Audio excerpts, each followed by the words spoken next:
It's the day after Thanksgiving, and that means only one thing. It's the state semifinals, and for the second consecutive season, the Hillsdale Falcons are here looking to get back to Canton and get some revenge on last year's loss. This is the Division 7 state semifinal. The McDonald Blue Devils coming in as the number 3 team in the state, taking on number 5 Hillsdale. And we got all the action coming your way on your smartphone, TV, PC, tablet, any smart device you have, with Pregame coming your way next.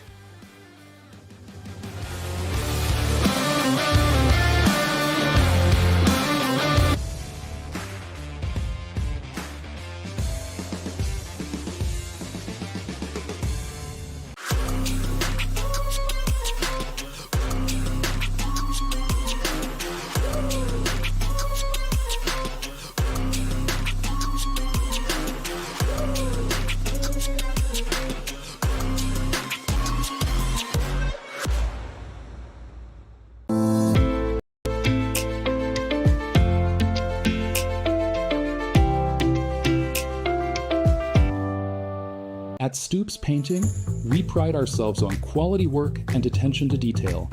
We handle interior and exterior projects and always go the extra mile to ensure satisfaction. Call or text Garrett Stoops at 419-606-9015 for a free consultation or quote. That's 419-606-9015.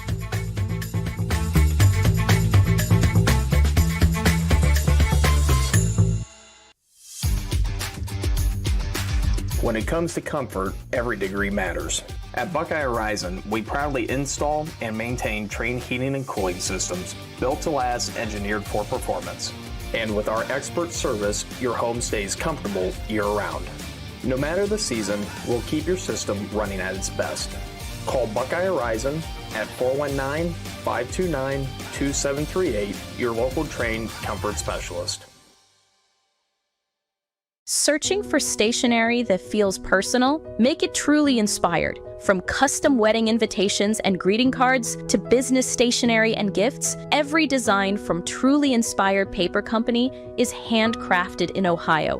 Whether you're celebrating a milestone, saying thanks, or sharing everyday joy, we make it easy to create something beautiful and memorable. Visit trulyinspiredpaperco.com and make every message truly inspired. Since 1974, Simonson has helped their clients stay on target to meet the goals and deadlines for their projects. From concept to completion, Simonson can design a plan and build a path for success. Let Simonson Construction turn the vision into a reality.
We welcome you inside the Sloan Concrete pregame show for this, the Division 7 state semifinal. Woo! Coming your way from snowy New Philadelphia, Ohio, Quaker Stadium. As the number 5 team in the state in Division 7, the Hillsdale Falcons, taking on number 3 McDonald. Hello, everybody, and happy Thanksgiving. My name is Travis Berardi, alongside the boss man, Brian Skoronsky, and one of the most monumental nights in OH Report history. We have 4 teams about to kick off here in 10 minutes with a chance to go to Canton in the state championship. So you and I are right here for the Hillsdale Falcons. And what a matchup this is supposed to be. Of course, Hillsdale, they've got so much momentum on their side right now, and that chip, it is a block on their shoulder. They look like a team that has been building, working towards this moment, and looking to extend, get back into the state championship game where they were just a season ago, Travis, and try to finish off the job. But there is a monster waiting on the other side. Yes. An undefeated McDonald team, a fantastic program, enjoying arguably their best season in program history. Yeah, we'll take a look at their team spotlight, and I'll explain about them. This is their 100th year of existence for this team. They have 626 victories, one of the best in the state of Ohio. Their 4th state semifinal appearance, but their first since 1994. They went to the title game twice and lost by a couple touchdowns each. And like I said, this is their 100th season, but this is their 17th undefeated regular season under head coach Dan Williams, who took over the team back in 2003. He graduated from the school the year I was born, 1988, so he knows this school. He is a legend up at McDonald, and he has his team rolling 40 points in their last 2 games.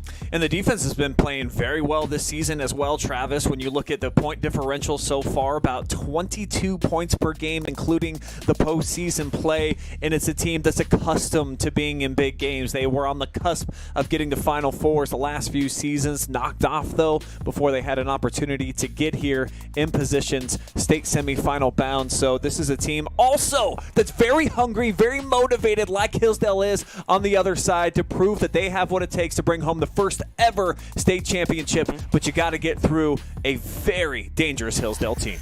Yeah, but they have the pieces that could do it, and it starts at the quarterback position. The co-offensive player of the year in the D7 Northeast Inland District, that's Kyle Puckett. 68% completion percentage, 1,882 yards passing, 26 passing touchdowns. And what I think is so interesting is that they're going to play a new, more modern-looking version of the wing tee. So for all of my triple option fans out there, people that enjoy watching Lucas Cubs football, that's exactly what they're going to bring to the table, just a little bit extra, and he is a killer out of the backfield in terms of passing.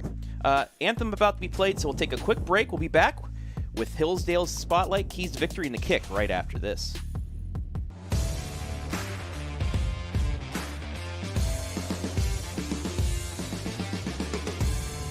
Searching for stationery that feels personal? Make it truly inspired. From custom wedding invitations and greeting cards to business stationery and gifts, every design from Truly Inspired Paper Company is handcrafted in Ohio. Whether you're celebrating a milestone, saying thanks, or sharing everyday joy, we make it easy to create something beautiful and memorable. Visit trulyinspiredpaperco.com and make every message truly inspired.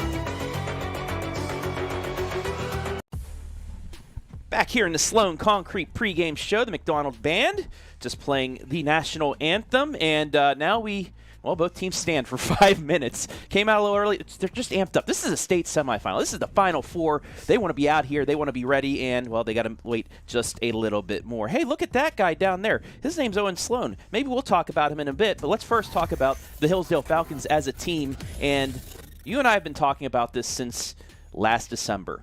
This is a team that we thought maybe was ahead of their time.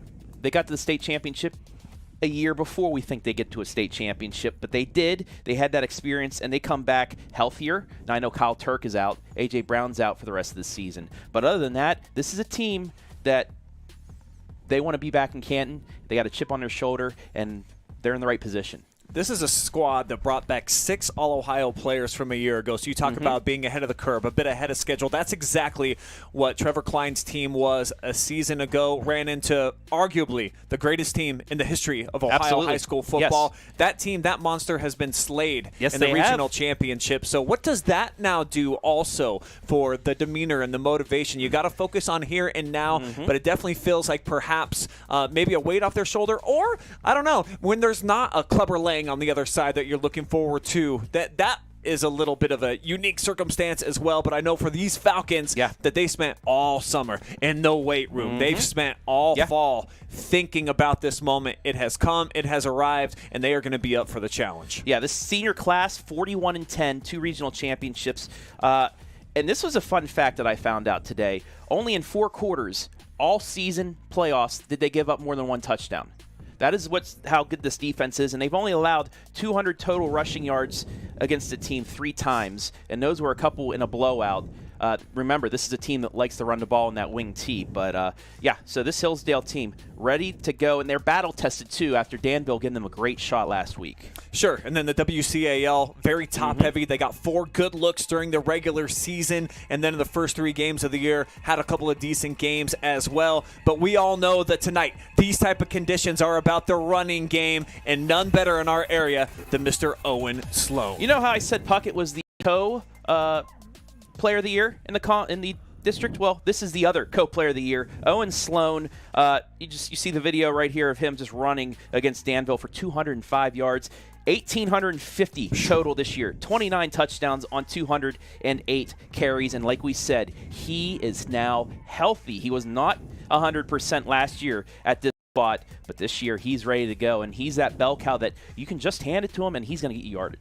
He's the program all-time leading rusher, all-time leading touchdown getter. He passed last year's amazing mark that he set as the all-time single-season record just a week ago. He's looking to pile on that, and Owen Sloan is a guy that right now it just feels like he's in a different dimension. He's playing on a new level even from a season ago, and I think with his health being where it is, and then with the weather conditions, you can expect him to get 20-plus carries tonight, and I think he may flirt with that 200-yard mark again. And if he does, Travis, this is a guy that is close to going over 5,000 yards for his career. That's a couple miles, 2.5 miles right there for you. But yeah, that'll be something worth watching. Now for keys to victory. First for the Falcons of Hillsdale High School, and for me, we just talked about it. Feed the beast. Owen Sloan wants to be in this position. He wants the ball. Give it to him, and that will complement your key, Brian. Yeah, you got to be able to hit and connect on the easy passes. It's almost a quasi-run out there, kind of a de facto handoff. So I think if Hillsdale, if they can be effective in the short passing game, that's going to open things up for McFadden to go deep as well. And now the keys to victory for McDonald as we're about 45 seconds away from kickoff of this one. And once again, mine, well, the two-headed monster at running back. That would be Drew Zajac and Casey Miller. You run that wing T. Your running backs have gotten you here. And then yours, Brian, well, they could create some explosive plays, but also the passing game as well. They've been scoring with long, sustained drives so far during their postseason run. I think that they need to light the fuse on a couple of different occasions, go downfield, hit something over the middle, and if they can get some plays of 25-plus yards here tonight, they have an opportunity to knock off this Hillsdale team and prevent them from getting back to Canton for the second consecutive season. Well, there we have it. This has been the Sloan Concrete pregame show as we are ready to go for this, the Division 7 state semifinal. But I'm sorry, folks, this is an audio cast only because of the fine folks over at Spectrum trying to put out a stream for every game. Hopefully they do, unlike they did last week. But we will have audio video for you after the game. But right now, we are going into radio mode and starting things off right here and right now. Hillsdale will get the ball in the second half. They will kick off. Hayden McFadden boots it away. It is a little squib kick. It's going to be taken by the up back across the 30-yard line up to about the 32-yard line, and that is where the Blue Devils will have their first Heffelfinger meets first and 10. That was taken by Jordan Perry. He's a wide receiver you're going to be watching for here tonight. Yeah, very interested to watch this offense at work. I've watched video. We had them live and free a couple weeks ago against Monroeville, and I love their strategy. They've got 3 ball carriers, 2 of them over 1,000 yards rushing on the year, and then typically in this type of a setup, you'll see your quarterback be that third option. He's not, Travis. He's a true pocket passer, and they build everything off of the play action. We'll see what they come out and do here on first down as Puckett to be a hand up the middle, and nothing doing there. Taken down by multiple Falcons as we take a look at our first Crosby Advisory Group replay on the restream. That was handed off to Drew Zajac, and Drew Zajac got back to the original line of scrimmage, where actually he did get a yard for them, but not much. 1-yard gain, 2nd and 9. Everybody wants to talk about all the accolades about this Falcons high-flying offense, and rightfully so. So many record setters, but defensively, they're a notch better than they even were a year ago. 2nd down, it's going to be another handoff. This time it's going to be a sweep to Miller. Miller getting the right side to 40 to 45, up to the 47, and that is good enough for a Heffelfinger meets first down. Give him 12 on the carry, the first down of the game. Second leading rusher on the team. Now he is the leading rusher, and I love that between Miller and Zajac that they both are they're right around 1,200 yards for the season. He's a bit more of the guy that can catch you on the perimeter. Zajac, a much bigger back, the fullback that can pound you up the middle, so they really do have a great 1-2 punch that plays well off of one another. Yeah, and then you never know what happens with the passing game. It's going to be Miller this time. Left side has a bit of a hole across midfield down towards the 45-yard line. He's going to get about 7 yards on that carry, and it's 2nd down and manageable, and that's what we're going to see from both of these teams. If you can get 5 yards on that first carry, it's going to put you ahead of the sticks and give you a good chance.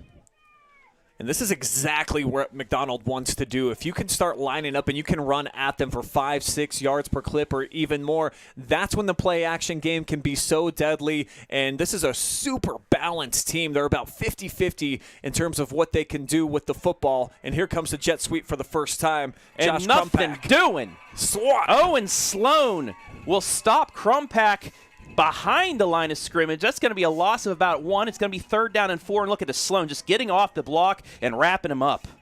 Yeah, great to see Owen Sloan out here flying around the field. And last year, hobbled at this time of year. That ankle 1,000,000% better than it was. And now, first 3rd down that McDonald will face on this drive. 3rd and 4 from the Hillsdale 46, possibly 4-down territory. They did do that successfully multiple times against Monroeville, so they're in their 4-down territory right here. It's going to be a handoff. Miller jukes a little bit, gets up to the line of scrimmage, nothing else. No gain, and now decision time here for McDonald. As they get no gain, it'll be 4th and 4. And I love Knox Lewis and the paintchess that he displays right here. He blows by him, a little zigzag to the outside, and he's able to drag him down right at the 45-yard line. New personnel coming in. Looks like it's going to be a punt formation. You got to be very aware, though, if you're the defensive special teams unit here for the Falcons. But a great job by Hillsdale, twice getting into the backfield and stopping this. And now we're going to get, actually, it's a bunch formation up here in front of the punter, Brady Lochner. But it will get snapped to him. Kick is away, and Hillsdale will look to field this. They're going to get away. It's going to take a nice McDonald bounce, but inside the 20-yard line. However, the Falcons do what they needed to do. They get a stop on the first possession, and now we will see Owen Sloan and company go to work.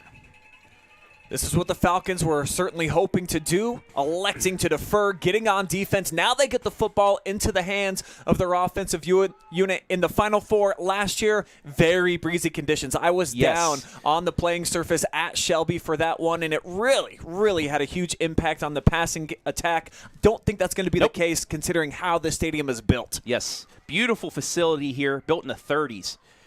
It's going to be a handoff. Sloan first possession. He gets a hole across the 25, 30, 35, 40, 45, 50. He's going to go to the house on the first play. 79 yards. Falcons strike Owen Sloan.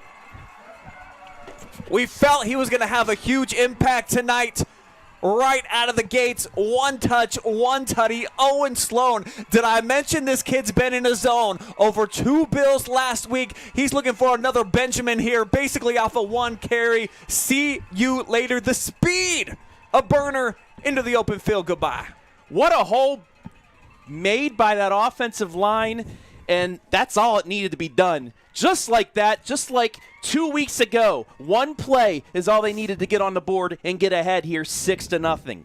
Falcons fans losing their mind out here. I see a couple of looks up here in the booth, and they're like, this is what we're talking about. Brock Bauer on for the extra point. Kick is away, and that is right down Main Street. 8:38 left here. Opening quarter, Falcons 7, Blue Devils nothing. We'll be back.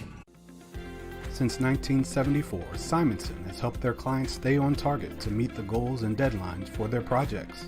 From concept to completion, Simonson can design a plan and build a path for success. Let Simonson Construction turn that vision into a reality.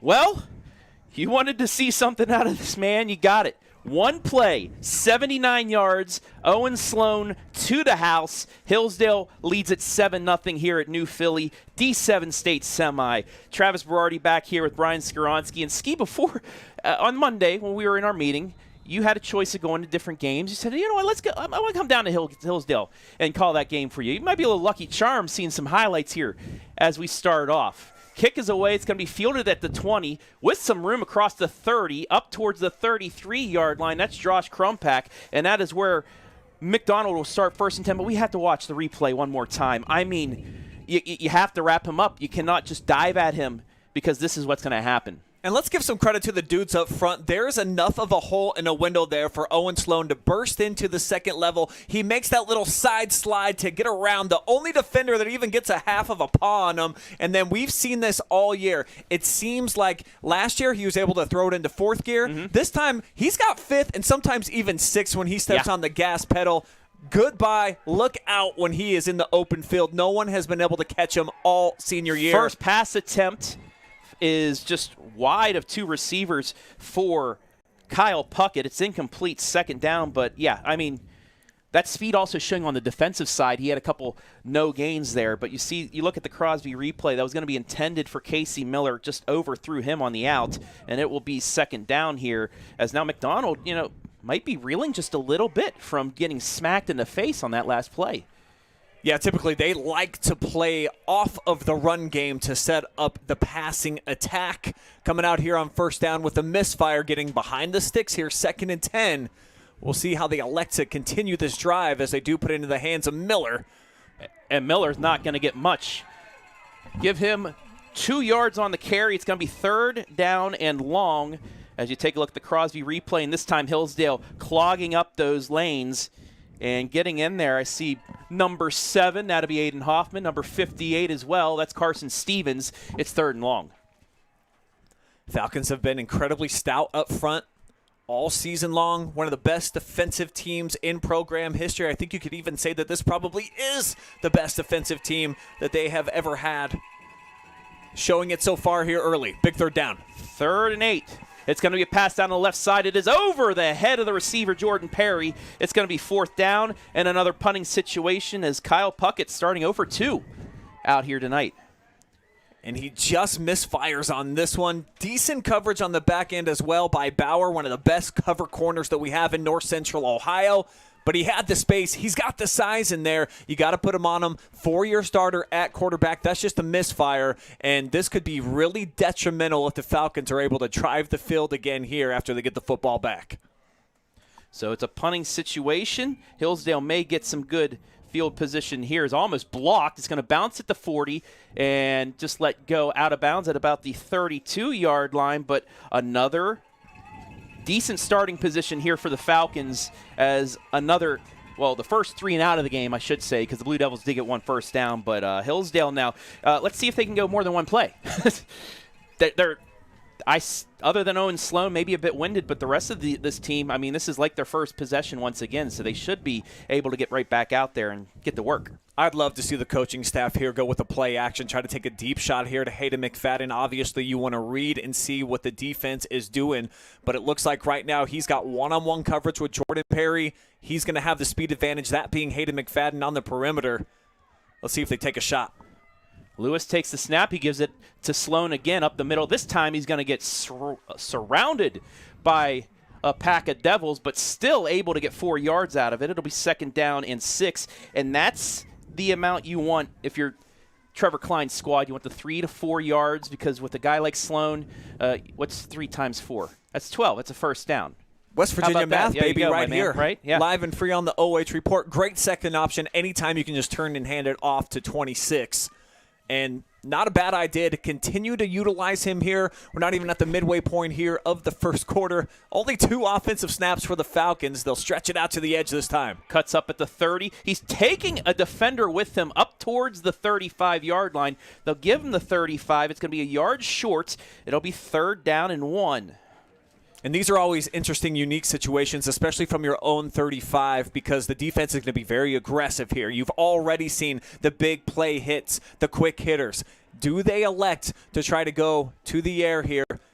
Kyle Lewis having the best passing season of any Falcon in the history of the program.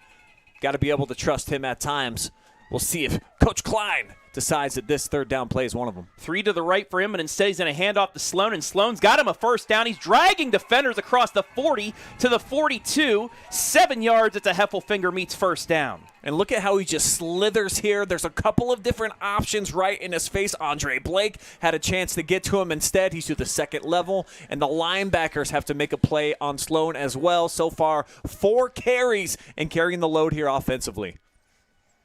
95 yards on those 4 carries and a score. 1st and 10 Falcons from their 43. 6 minutes left here in this opening quarter. D7 state semifinal. 2 wide to the left, 1 to the right. It's going to be a quick hitter left side. That's Brock Bauer across the 45 up towards midfield. He'll get knocked down at the 49, but that's a good 6-yard gain here on first down. And this is what you want to do if you're the offense. Balance. You have to keep them thinking. Can't just turn and hand it off to 26 over and over again. So my key to victory was exactly what you just saw right there. Brock Bauer, sure-handed dude, crazy speed. Hayden McFadden, same thing. Make sure that these guys are sprinkling in some quick throws that are easy for Kel Lewis to distribute, and they basically go down as a first down run. It's pretty much 5 yards. Yeah, and exactly what you want. Dink and dunk them to death if you have to. If it works, don't fix it.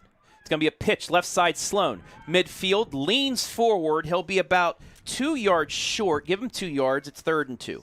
Hard-nosed tackle Casey Miller coming up, small in stature, but he is fierce and forces Sloan to lower that pad level right there and upends him just on the other side of midfield to set up a 3rd and just a couple here for the Falcons. So it's another one of those decisions that do you try to take a shot here on a 3rd down?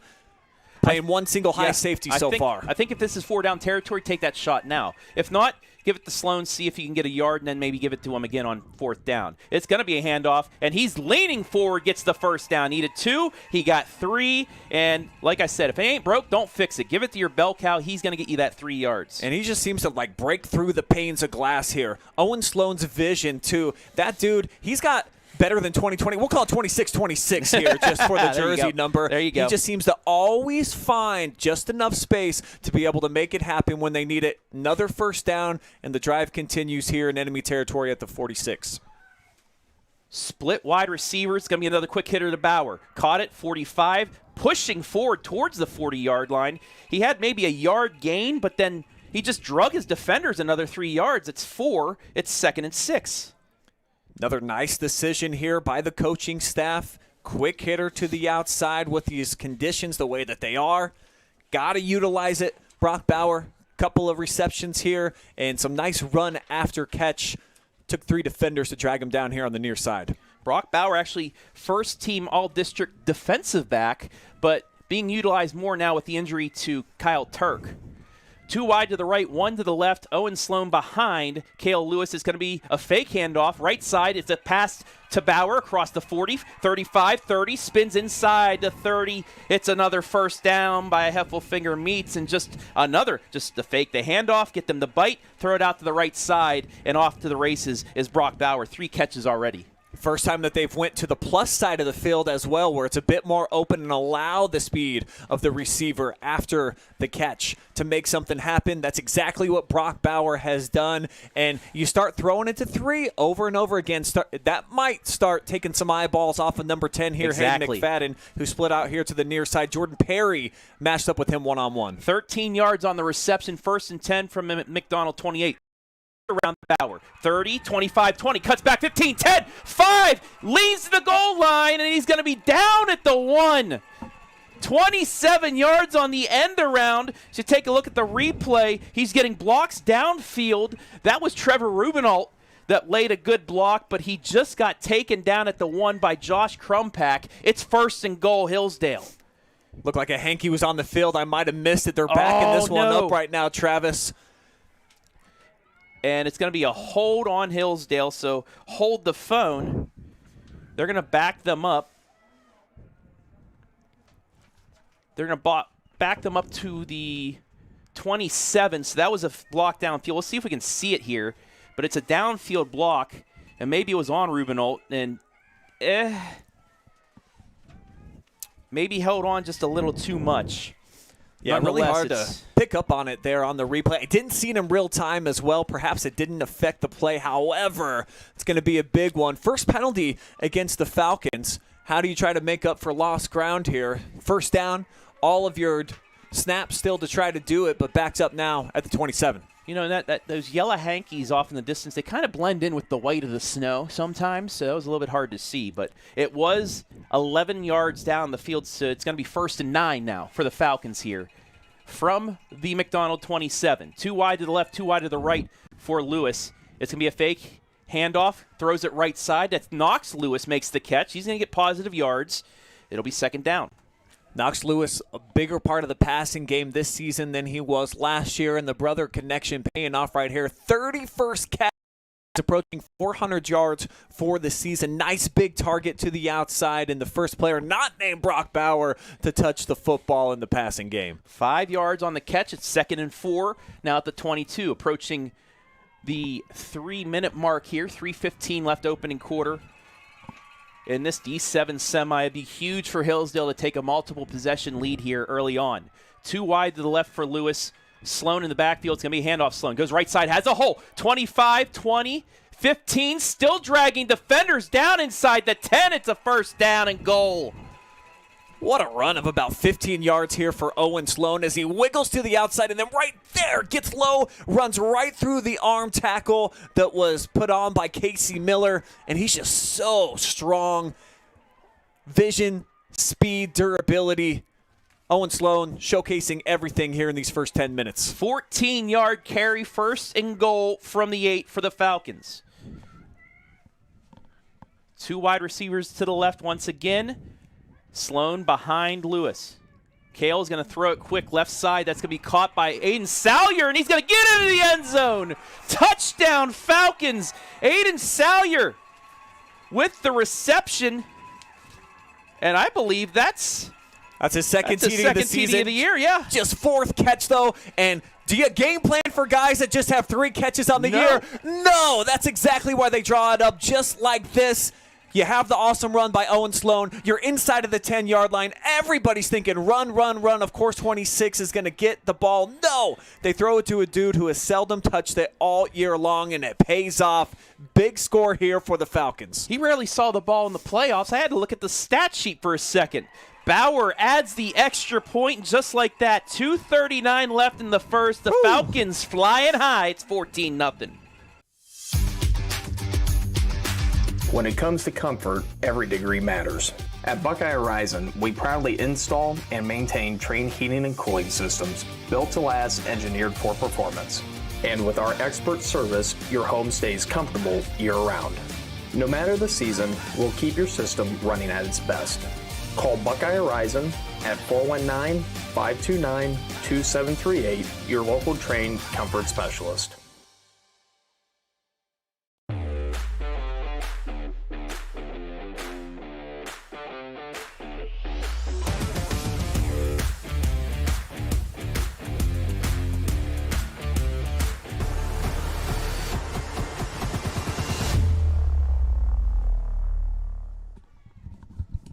Eight-yard completion, Lewis to Salyer makes it 14-0 Hillsdale over McDonald here in the D7 state semi. Travis Berardi, Brian Skoronsky here. Our other three games, all 7-0. Shelby leading 7-0. Kirtland up on Crawford 7-0. Cincinnati Anderson up 7-0 on Big Walnut. This is going to be taken with a bit of a hole, but a nice tackle. That's on Quinn Schmidt. Gets out to about where their normal starting position has been for McDonald, just beyond the 30. That's where it will be started for them, 1st and 10. But you got to think that maybe it's a drastic time for them. They got to get something going here, because if you give the ball up and give up another score, then you're looking at, no territory early on. Well, if I'm a detective out here and I'm just basing my case off of body language right now, you see the Falcons, everybody's up over on the sideline. The Littles are having a good time. The cheerleaders are jumping around. Over on the far side in the dark blues, not quite the same energy right now. All it takes, though, is a little bit of spark. Miller's going to get him one right here. Nice first down run and more. He gets across midfield on the carry, gets down to the Hillsdale 48-yard line. That's their second first down so far. 23 yards on the carry by Miller, and it's 1st and 10 right into Hillsdale territory, and that's the spark they needed, because they went 3 and out last time. Hillsdale, the long drive, got to get this back to within 7. This is what we saw last week too. Hillsdale up 13-0 on Danville. Danville gets a big play to get back in it, and that kind of changed the momentum for a little while. Brady Heller with a touchdown-saving tackle right there as well. They needed him to come through as they go with the end around this time, and Crumpack to the outside. He's got a window. Yeah, inside the 40, inside the 35, down to the 34. 14 yards, 15 yards on that. It's another first down, and here come the big plays by this running attack, this wing T attack, that time on the jet sweep. And last week against Mogador, both times that they scored, instantaneously McDonald responded. They had touchdown drives. Weren't able on the first one. This would be absolutely crucial if they come up with points here. Zajac handoff up the middle. Nothing doing that time. Falcons all over him. Maybe a yard gain. They will give him one. It's 2nd down and 9 as you take a look at the replay, and just that middle just clogged right up. It's a kid who averages about 6.4 yards per clip. Hasn't been able to see that he's been accustomed to over these last few weeks during the playoffs. Falcons are doing a great job right now within the interior. They're not allowing anything, none of that beef to be moved up front right now. Everything that has popped so far for the Devils has been to the perimeter. Aiden Hoffman in there on the tackle. Miller gets the handoff. He gets to the left side of that sweep. This time not going to get a lot of yardage. He will get positive yardage. 3 to be exact. It'll be 3rd down and 5.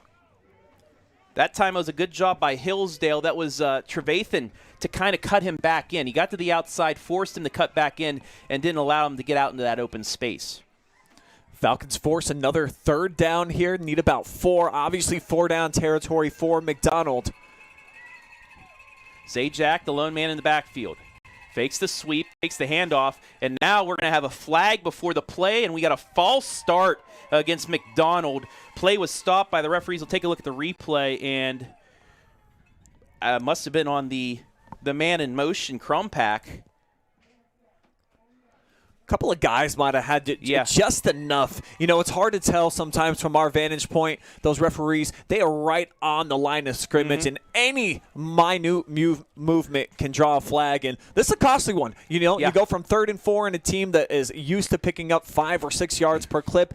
Now when you back it up and you look more at a 3rd and 9 situation, might have to go to the air. They don't have to run another play. However, they did break the huddle with 9 on the play clock. And it's going to be a pass.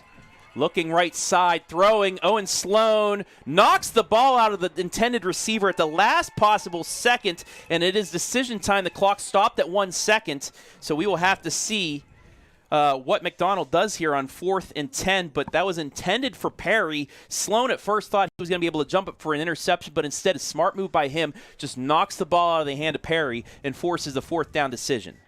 The pressure up in Puckett's face didn't allow him to deliver that with very much velocity as well, so it's a little bit undercooked for Perry. It allows Sloan to catch up, knock it out of his hands. That's a huge disruption. You have to go to the sky now, and for the Falcons, this is a chance for your defensive ends to really try to tee off, and they're going to have to go to work here to get it off. Down to 2, down to 1, barely gets it off. It's going to be a pass. Looking right side, looking deep for Crumpack, and it is going to be intercepted. Brock Bauer breaking a record with that pick. Yeah, that's his 10th career interception right there. That is the new Falcon standard. You don't throw it Brock Bauer one-on-one in coverage. He has the upper hand right there in that situation on the target for Crumpack, and the Falcons got all the momentum heading into quarter 2. We've played one here in the D7 state semi. Falcons with the ball when we return.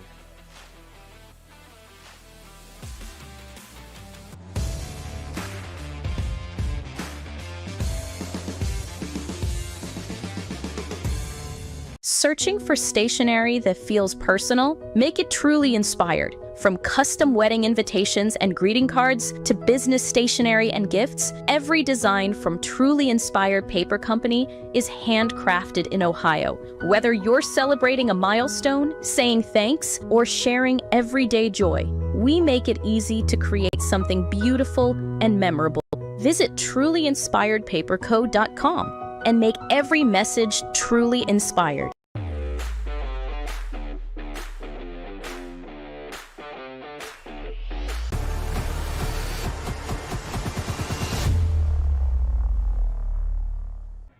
Falcons with a bend but not break possession there defensively. Brock Bauer with his 10th career pick breaks a record with that, and they take over deep in their own territory, up 14-0 as we begin second quarter action. Travis Berardi, Brian Skoronski, warm, kind of warm here inside the press box, but a lot warmer than the folks out here. The pack stands here as hopefully it turned out the lights in Jeromeville, whoever the last person was out, because the whole area is here for them. Everybody out in the outskirts of Ashland here in the building today, and it might be cold down there, but not on the sidelines. The energy, it's palpable. You can feel it. We're over on the visitor side where the Hillsdale fans are all hanging out, plus over on the sideline here. And after that first touchdown run, first offensive snap of the game where Owen Sloan took off for the long tutty run, it just felt like the momentum has been captured, and they have not really garnished any of that. The interception, huge, and if they can get another score here, look for heads to start to drop a little bit over on the other sideline. And worst case scenario here, if you're McDonald, they got to start playing with some pride now on the 2nd down and 6. Sloan's first down carry goes for 4. 2nd down and 6. It's going to be a quick hitter to Hayden McFadden. Makes the catch, makes one defender miss, gets a block. 15, 20, 25, 30, 35, 40. Can he beat a defender? He does. 50, 40, 30. He's going to go to the house. 89 yards. Touchdown, Falcons. Oh my goodness! We haven't said his name yet tonight, but for the first time we do, and he goes to the house! How about the 2 record-setting superstars, the seniors, on their first touch of the game, changing the entire complexion, almost a 90-yard burner down the sideline, and I knew nobody was going to have the angle to get Hayden McFadden in that situation, and that's exactly why you prioritize getting the ball to guys like Brock Bauer and Knox Lewis early. Take your eyes off of number 10 because, boom, just like a magician, look this way. I'm actually bringing it over here.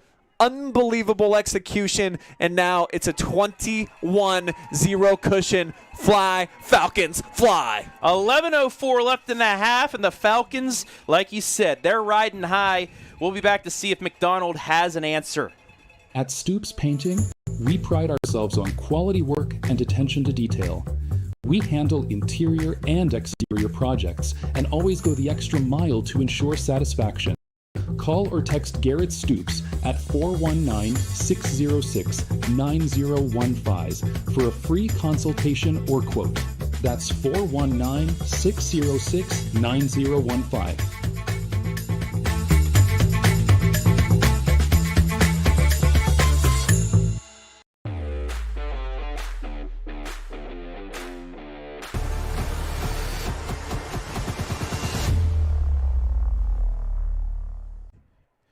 21-0 Hillsdale leading McDonald here. Woo! 13 minutes in, and let's talk about the blocking out here. I mean, look at the block. I believe that was Aiden Salyer who had the touchdown, got to the corner, got a little shove legally, and opened up that hole for Hayden McFadden. Yeah, it's all about doing it legally out there on the perimeter, because even though it impacts the play, I think McFadden was going to have the corner anyways, though we've got a flag down on the field, and the Falcons offside here on the kickoff. Kind of a rare one. So it's an offsides. We'll re-kick again, but, I mean, 79 yards, 89 yards, so you know what's next. 99 yards, maybe. Not hopefully, but this is a big play, and your key to victory. Just a little bubble screen pass, let your big play speedy receivers do the job, and let your wide receivers.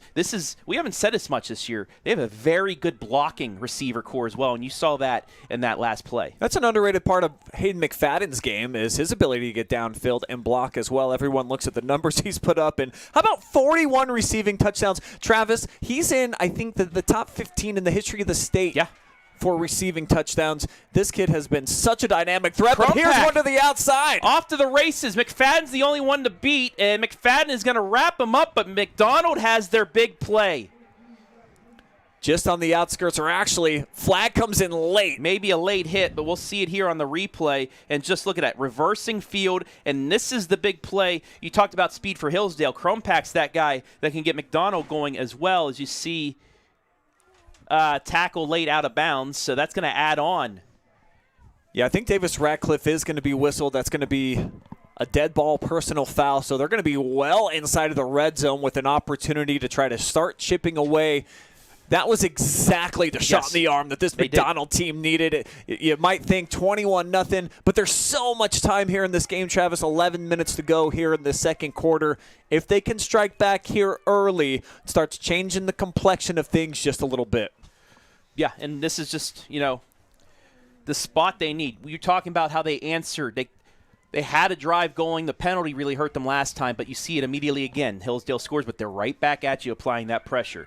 1st and 10. It's going to be a handoff left side, Miller. Miller gets inside the 10, down towards the 5. He's going to get the 6-yard line. 7 yards on the carry. It'll be 2nd down and about 4. Well done with the tackle there. Trevathan able to go with the Superman, catch a piece of the back of the jersey and rip him down to the field at about the 7-yard line. So it'll be 2nd down and 4. They can get one more first down at the 3. Miller again on the sweep. This time he's met immediately, taken down at the 5-yard line, I believe, or maybe they give him the 6. It's hard to see with these lines covered up with snow, but he does get positive yardage. It'll be 3rd down and short. Yeah, an aggressive tackle there. Spun down here. I think that Stevens ended up playing a pretty nice little lick there on the play. It will be 3rd down and 3, though, from the 6. McDonald desperately needing a score here in the second quarter. Falcons 2 big play touchdowns and a nice long drive, resulting in an 8-yard score. Miller and Zajac in the wing T. It's going to be a handoff the middle, left side. Gets the bounce outside, gets towards the end zone. He's carried into the end zone. Touchdown, McDonald, and there's the answer that they needed. Just pure raw speed right there. The acceleration. Put his left foot in the ground. When we spin back this replay, you will see it. That was the key. Stretching it out to the edge and breaking it in. Nobody able to catch him. Falcons look like they had a shot at him right here, and then just boom, turns up and like a missile fires himself into the end zone. Great response by McDonald, getting it done. Special teams setting it up for the short field, and that one just does go over to make it 21-7. So the Devils have an answer, but do they have an answer on defense? We'll find out after the break. Searching for stationery that feels personal? Make it truly inspired. From custom wedding invitations and greeting cards to business stationery and gifts, every design from Truly Inspired Paper Company is handcrafted in Ohio. Whether you're celebrating a milestone, saying thanks, or sharing everyday joy, we make it easy to create something beautiful and memorable. Visit trulyinspiredpaperco.com. and make every message truly inspired.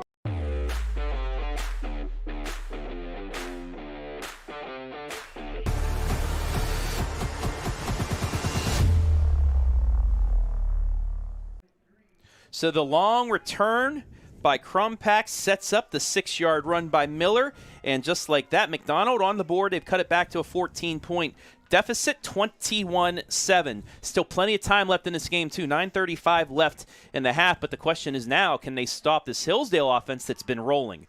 McFadden takes the ball at the 20, gets outside 25-30, 35-40, 45, runs out of bounds at the 46. A great answer to the answer by the Falcons. Yeah, nice little John here as well. Nice job of keeping your feet, and that's something that's kind of an underrated ability. I was out doing a little video before the game. I don't have cleats on, of course, but it's a little bit slick on this playing surface if you don't have the cleats going and really getting that grip. So to move as fast as some of these athletes like a McFadden are able to burn out there, just having the ability to kind of bow out your run a little bit like he did to set him up with nice field position, something that I thought was worth acknowledging.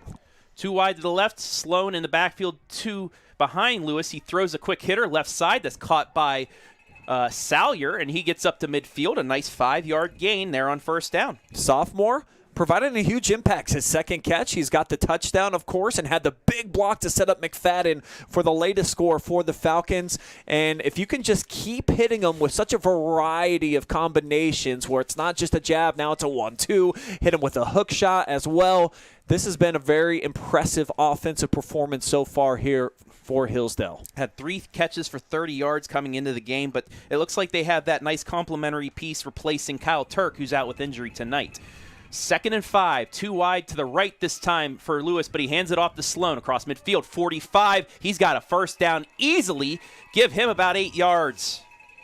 Tyler Nalbach with a aggressive tackle here at the end of the play. But this is what I'm talking about with the vision of Owen Sloan. Just a couple of, 1-2 steps, and then boom. Once he sees the crease, he hits it immediately. Fresh set of sticks here now at the 43-yard line. And the Falcons, just like that already, moving the football back into enemy territory and putting a lot of pressure here on the Blue Devils. Patience is a virtue, and that's what Sloan has, letting that hole get set up and then taking off down in it.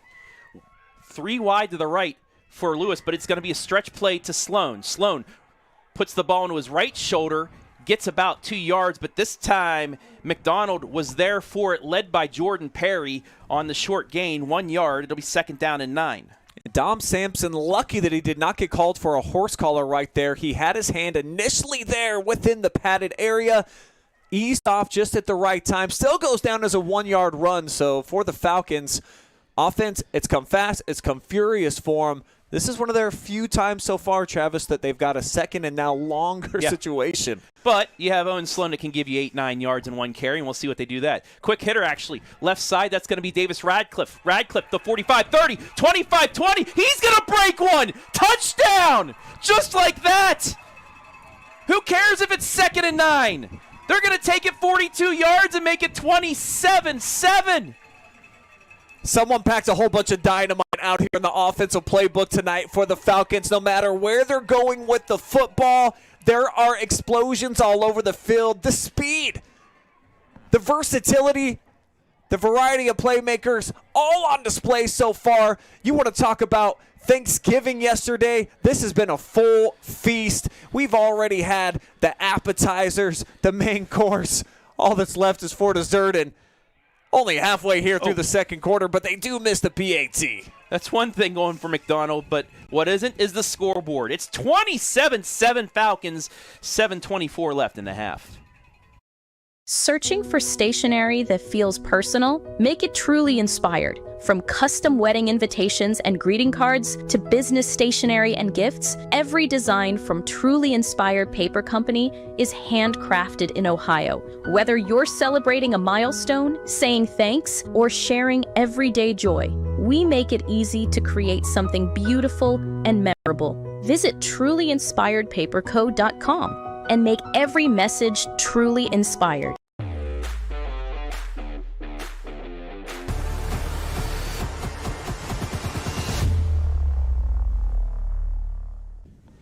The hits just keep coming for the Falcons of Hillsdale. They lead now 27-7 over McDonald. 7:24 left here in the half. Division 7 state semifinal. Winner of this will play next Saturday, 10:30 a.m. at Hall of Fame Stadium. And if it's the Falcons, you know we'll be there.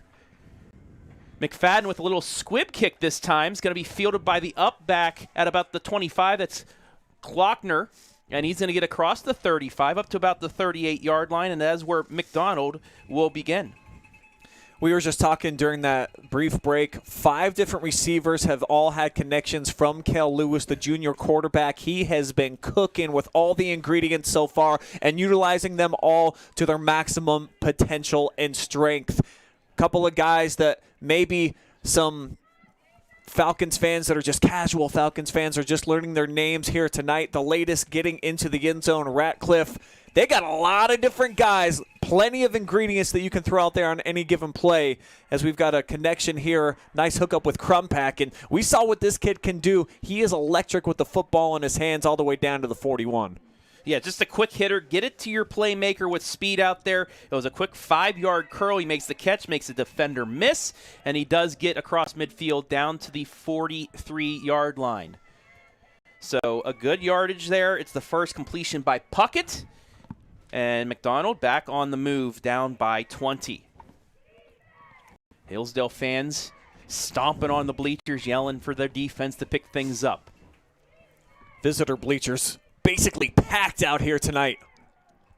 It's going to be another pass down the right side. It's overthrown, and it is in and out of the hands of Porter Borman. Almost a pick there for the Falcons. Incomplete. It's 2nd and 10. Oh, the freshman's going to want this one back. This is exactly what you dream of right there. His eyes probably as wide as saucers, came right at him, widely overthrown. Just goes down as an incompletion. Big break here for the all-district performer Puckett. Nearly gave one away. That could have been devastating. Couple quick scores. Shelby up 14-7 on Indian Hill.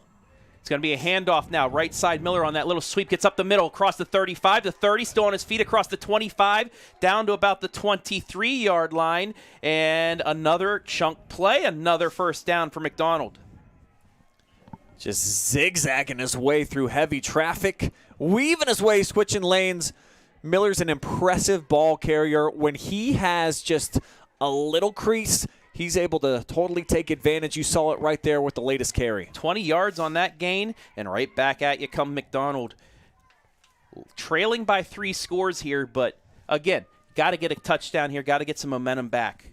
Trying to keep up with the Joneses, with the Falcons as hot as they have been on offense. You almost feel like you have to score on every drive. This time stacked up. Nowhere goes the ball carrier except for into Jake Haven's arms. Haven wrapped up Miller this time. Again, trying that sweep off to the right, and everything was clogged up that time. Haven, great job shedding the tackle, wrapping him up, and getting him for no gain. It's 2nd down and 10. Now remember, this is the wing T. Not many teams run that except for, well, the Lucas Cubs, who the Hillsdale Falcons saw and defeated 31-0 in week 2. Yeah, and talked to a couple of assistant coaches before the game, and they thought that was a huge benefit that they see them every single year during these players' careers as we get the second completion here on the drive. Miller with the snag downfield. Yeah, a big pass down there to Casey Miller, down to the 9-yard line, and just like that, again, 1st and goal now on the 14-yard completion. So right when you think you get a loss, that's the second time Hillsdale's had a stop for no gain or a loss, and right back at you, McDonald with a chunk play. Confidence still out there for McDonald despite being down 20. Well, you've got a senior quarterback in Puckett, and you know that he's not going to let up. Doesn't want this to be his final game.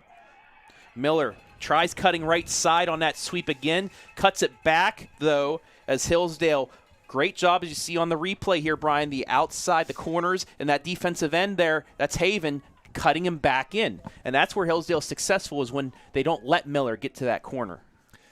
You got to stick to your cues and play your assignment football on defense against this style. That's exactly what you saw from the Falcons on a big first down stop. as we've got 2nd and goal on the way here from the 8. And for McDonald, as I just detailed, you kind of feel like you've got to score a touchdown here on every drive. You do, because Hillsdale gets the ball out of the half. Miller, again in the backfield, again tries cutting it back up. Will get to about the 6-yard line. It's a gain of 2, however, it's goal to go. So it'll be 3rd and goal from the 6. And like you said, field goal don't help them here. Because you score here quick enough, Hillsdale's still going to get the ball back with time, and then out of the half, they get the possession again. So you have to score here, and you have to get it at least to maybe the 2-3-yard line on this play, because Hillsdale, their secondary, when they know the pass is coming, they're pretty lethal. That's a big play call right here. See if they try to move the pocket, get Puckett on the move. Both Zajac and Miller in the wing tee. It's going to be a quick pass. Puckett, he's going to roll out to his right. Looking. He gets sacked in the backfield. What a play coming in off of the pressure. And Stevens drops him down for the sack. Oh, and his offensive lineman actually pushed him into the play. It's a loss of 4. It's 4th and goal from the 10. Puckett's had such a phenomenal career, 68% completions on the season. He'll need his 27th touchdown pass here to try to keep up. Ginormous 4th down play coming. Falcons fans shaking their bells, trying to get loud. Puckett fakes the handoff, looking for the swing pass. Crumpack catches it. Crumpack looking for the end zone. He doesn't get it. It's a turnover. To the on a reach, but he needed the end zone, and the Falcons take it back over. Owen Sloan defends this perfectly. He comes out, he gets down into a squared up position and forces him to try to move it out to the perimeter where he runs out of space. And just like that, Hillsdale gets the football back, ends the momentum on the side for McDonald. And you talked about all the long plays. You wanted to see that 99-yarder. Well, they can go for 97 here, Travis. Cale Lewis, I'll give you some numbers for him right now. He's 8 for 8, 172 yards and 3 scores. Is that good? That's pretty darn good. That's some numbers for full games for high school. That's only in almost a half. Sloan takes the handoff. He's going to get across the 5 up to about the 7-yard line, so give him about 5 yards or 4 yards on the carry, and that gives Hillsdale a little bit more cushion back there inside the shadow of their own end zone. Yeah, just slides through the open door there into the arms of Sampson.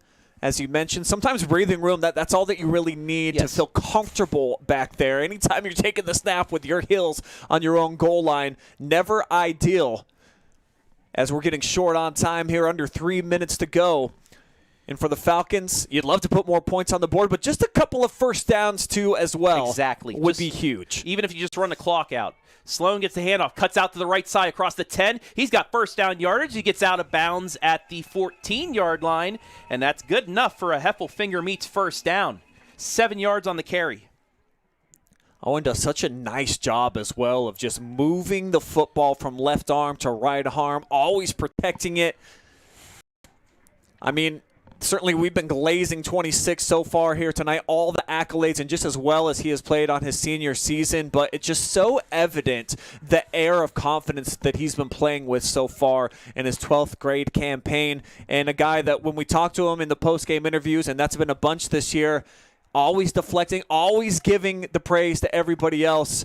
That's exactly what you want. Great teammate. And another completion here. Ratcliffe with his second catch. Actually, excuse me, that's going to be Bauer with another snag here on the near side. Yeah, it'll be his 4th catch on the little bubble screen. They're going to give him 3 yards on it. It'll be 2nd down and 7 as the clock winds to under 2 minutes left here in the half. And you're right earlier, Brian. If you don't score, it's all right, just that you run the clock out because you get the ball in the second half. And you can make it a 4-score game no matter what. If you score here, that's even bonus because you could force maybe a running clock if you score in the second half. But if you don't, just don't give it back to McDonald to get some momentum. And that's exactly the message being delivered here by Coach Klein. Snap comes at about 10 seconds on the play call. Sloan carrying a defender across the 20, across the 25 to the 26, 8 yards. It's a first down. And this is why you don't exactly play to run out the clock, because you've got these quick hitters, baby. All my slot machine players out there, sometimes all the sevens align. Boom. We've seen it so far here tonight from these big-time playmakers for the Falcons. Sloan, he was about a foot away, really, of taking that one and breaking it off for another long touchdown run as the clock spins down to $1:15. Falcons do have all 3 timeouts. 5 wide set. Man in motion, Sloan. It's a fake. It's going to be a quick hitter, but it's intercepted. Lewis underthrew his receiver. It's picked off by Perry. Perry's still on the move, and he's finally going to get taken down inside the 20, inside the 25, down to the 21. The first mistake by the Falcons tonight, and McDonald with 1:02 left and 3 timeouts. They have a chance to get back on the board here.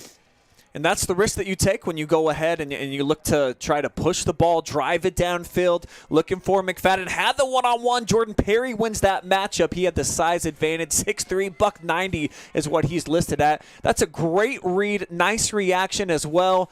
And for Kale Lewis, if that's a pump fake first, because he 100% bid on that. And he had his man. Oh, no help over the top. Instead, it's a big turnover and a chance for McDonald to cut this down to 2 scores. It's going to be a pitch left side Zajac. Flag on the play, though. I believe we're going to have a legal procedure or a legal motion on this, and this is going to go back 5 yards. No, they're going to get a sideline warning. My fault on McDonald, so the play will stand, and Zajac will get inside the 15 down to the 14. So it'll be an 8-yard gain. And it'll be 2nd down and short. Sideline warning, you get 1 warning before being penalized with it. So they do get positive momentum, but the clock's still running with 48 seconds. We saw this with Hillsdale last week against Danville. They got down inside the 5-yard line with 1 play to go before the half, didn't get it, and that opened up some momentum for Danville. They came back, actually took the lead in the second half before Hillsdale and Sloan got the lead back and got the big pick to win it. Yeah, full pocket full of timeouts as they look. Get the burner to the outside. Yeah, he had this jet sweep. He gets around, and we get 2 more flags on the play. Take a look at the fake handoff jet sweep. Crumpack gets around his defender, gets pushed out of bounds, and then I don't know what the flags are on. We did see 2 players on the ground. It's going to be a hold on McDonald. So let's look at the replay again, Brian. I think I know where it's at. Right there. Maybe the tug on 11, or it's ahead here. Oh, it came further down the field. See a block in the back. I think that's Jordan Perry on the perimeter. So that will back them up. They did get the yard to gain, but it's back to a 2nd and 5 now. After all that, it's a loss of 3, but more importantly for Hillsdale, runs clock. It gets it down to 6 seconds. Yeah, still got a lot of downs to work with. Play action over Puckett. Ooh, a little underthrown. Yeah, incomplete.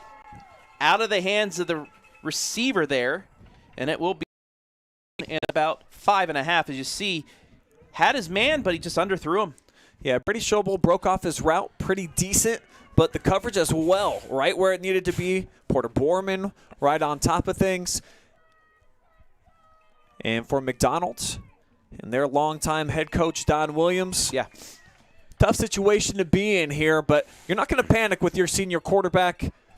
He's been playing pretty consistent since that first quarter where he was a little bit off target. Especially if you can get a score here, feel a little bit better about yourself going into the half. 3rd down and 5. Puckett rolling to his left, looking to pass. Now he's getting rushed. Goes back to his right, breaks 1 tackle, cuts back up, and he gets laid down inside the 20 at the 19. It's going to be about a loss of 1. And it's going to be 4th down and about 7 with 11 seconds left. And you see just great coverage sack there by the Falcons. And in on the tackle is Deacon Borman, as we will get a timeout by McDonald. Cowbell's going crazy out here in Hillsdale land, man. They're enjoying this one, and that's not really Puckett's strong suit. Only 7 carries on the year for a wing T quarterback, so he truly has been a pocket passing type of threat. But the Falcons, when they've put on a little bit of heat, Stevenson almost got him for another sack. Nicely done to evade that. Gets to the second level, so at least they have a chance here from the 19-yard line. Can pick up a first down just outside of the 10. 2 timeouts, so everything's still on the table here for the Blue Devils. And on the flip side, as we talked about for Hillsdale, if you can take a 27-7 cushion into the break, you're getting the football to start the second half.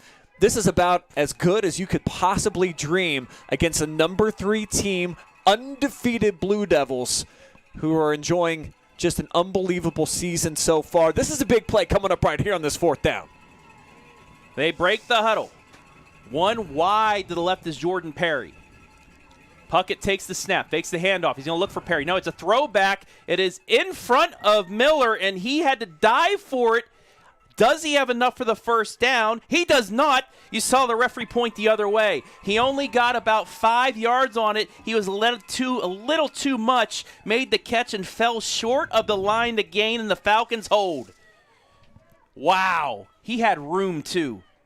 Puts a little bit more touch and some air under that one. The only player out there is Deacon Borman. Sophomore would have had to make a one-on-one tackle. Said, come up empty-handed, and the Falcons probably just going to take a knee here or hand it off to Owen Sloan. Take this into the break with the 20-point cushion and just 2 quarters away from getting back to Canton. And there is the knee. The Falcons with all the momentum, 2 stops inside the red zone late, 3 big plays. They lead by 20 at the half. Division 7 state semifinal. Stick around. We will have the halftime band show for everybody coming up live and free. This is the D7 state semi on the OH Report.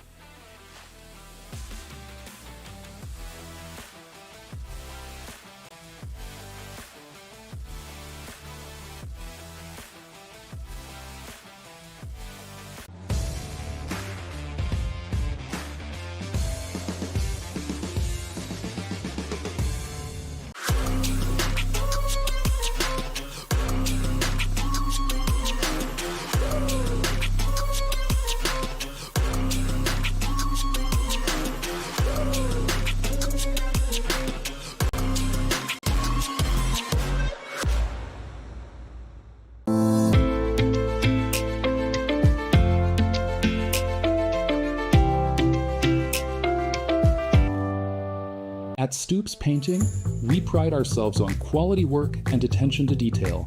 We handle interior and exterior projects and always go the extra mile to ensure satisfaction. Call or text Garrett Stoops at 419-606-9015 for a free consultation or quote. That's 419-606-9015.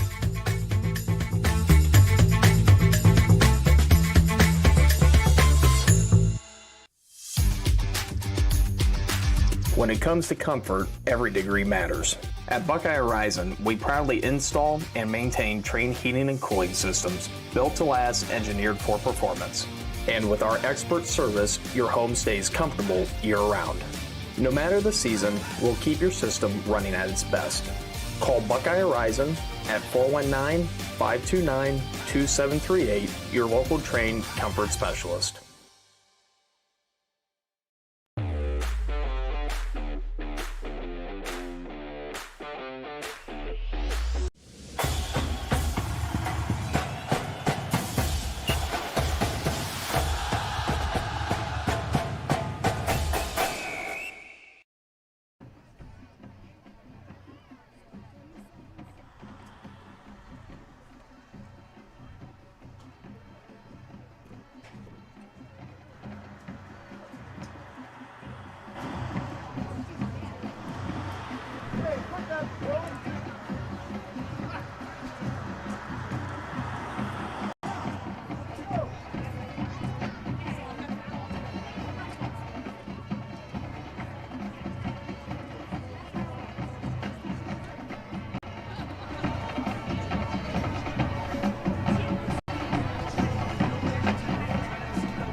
song from earlier in the season. Originally written for Janet Jackson, this hit became the only Grammy-winning single for the artist who performed it.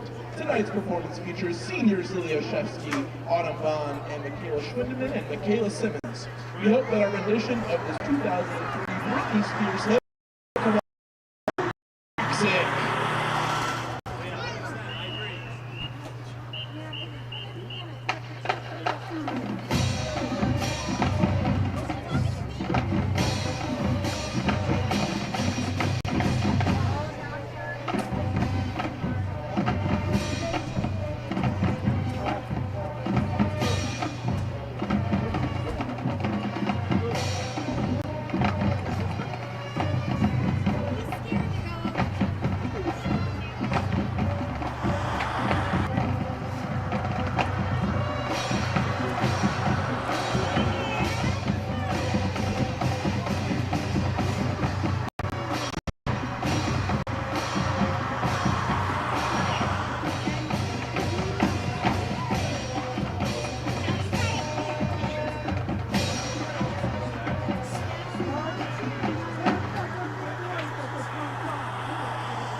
Finally, we bring you a song for the days that you're feeling down and out. With solos from Zoe Ritchie, Blake Schwan, and Manny Jones. We have a song that you can sing to turn your day around. After blue skies faded to gray, after passion's gone away, well then it sounds like you've had a bad day.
This has been the 2025 Hillsdale Falcon Marching Band. The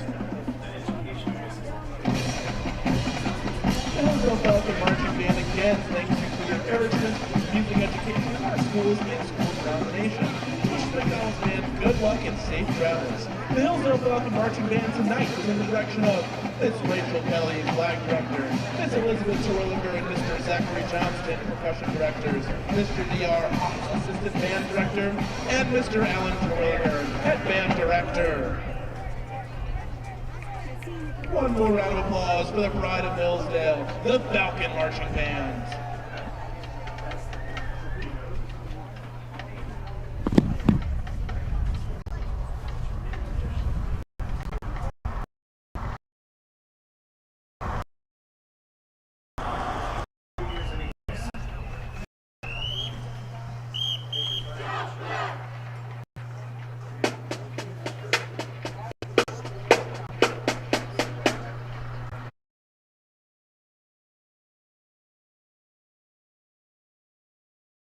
marching band. Welcome to our live show.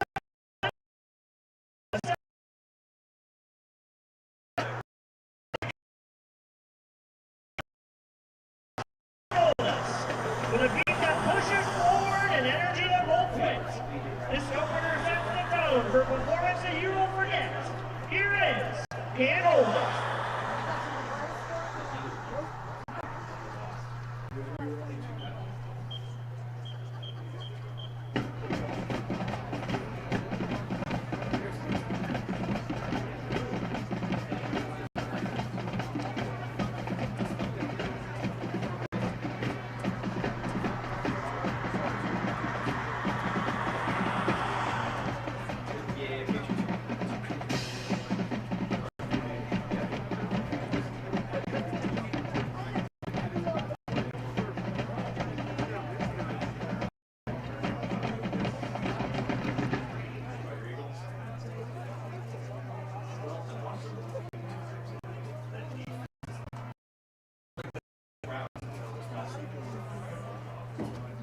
You almost like bring the channel when the offense is on, and then on defense. All right, it's time again.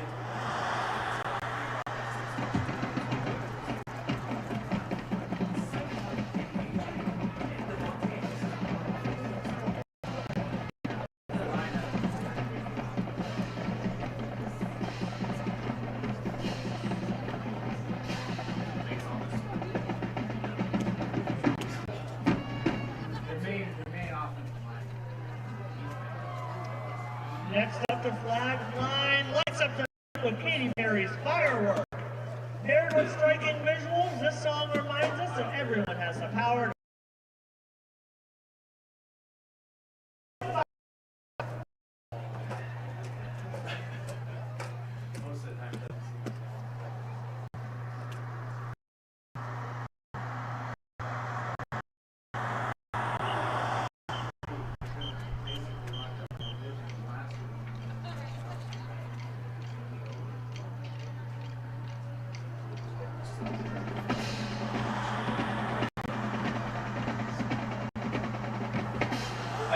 I felt so bad. I felt so bad last night. So bad.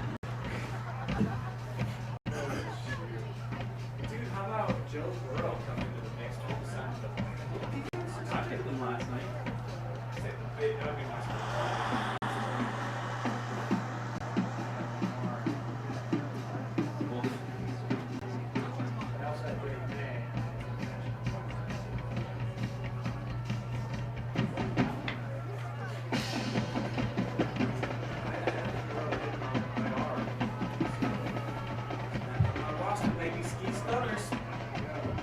Chip. Played in this group with my high school friends for 7 years, and it's been, no, this is year 8. There's been 7 champions. Wow.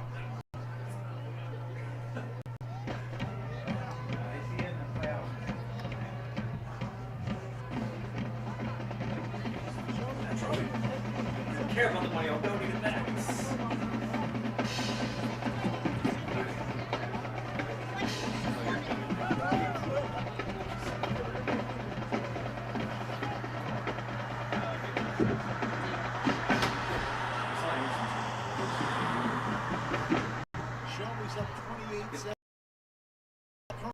They're down 27-0. We close Unstoppable Nights with Bon Jovi's Living on a Prayer, a rock anthem that brings the crowd to its feet. Sing along and feel the rush as the Blue Devil marching band ends the show with a burst of energy. This is Living on a Prayer. Hey, we did that when you were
mile out for the game. So they almost matched their season. Ladies and gentlemen, the 2025 McDonald Blue Devils Marching Band.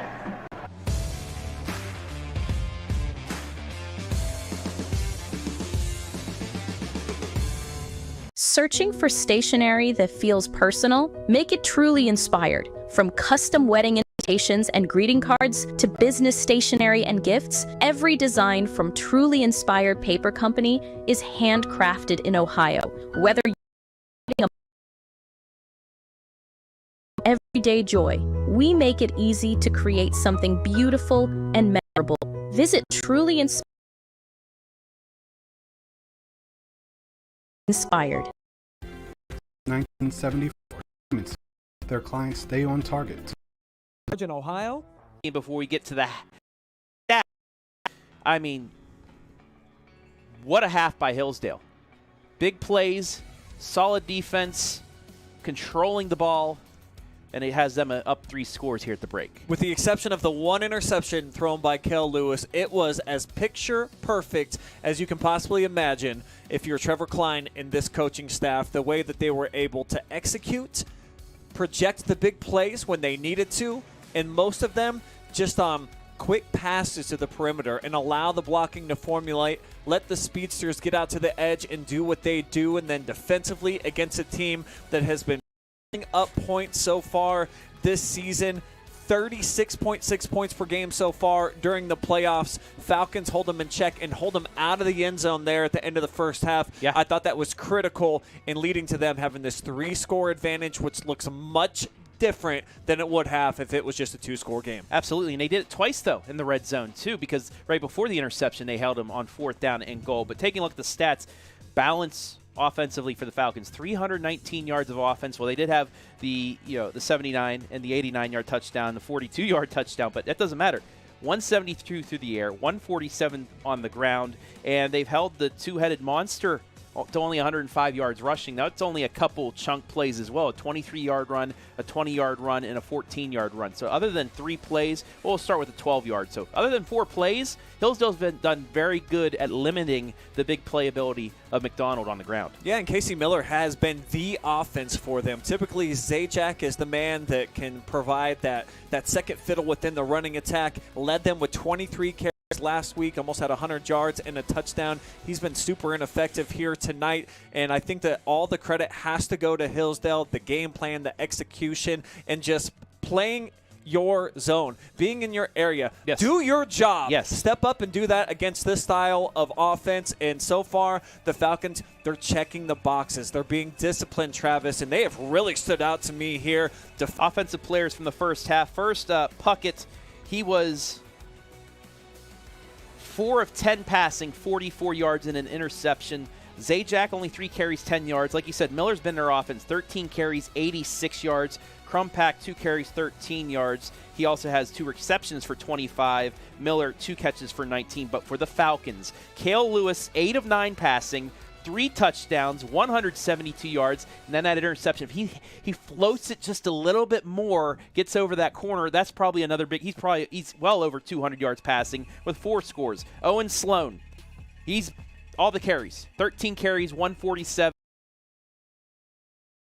5 different receivers for the Falcons catching the ball. 4 catches, 26 yards for Brock Bauer. 1 catch, 89 yards to the house, touchdown, Hayden McFadden. 1 catch, 5 yards, Knox Lewis. 2 catches for 13 yards and a touchdown by Salyer. And then Radcliffe with that 42-yard bubble screen score as well. But that's, well, we still got a minute and 20, so it has not yet been the Sloan Concrete halftime report. We still got some time. Hillsdale actually has to flip the field as well. But also penalty-wise, not much. 1 penalty for 5 yards for McDonald. 3 penalties for 30 yards for the Falcons. And Brian, let's thank our sponsors, our Hillsdale sponsors all year long.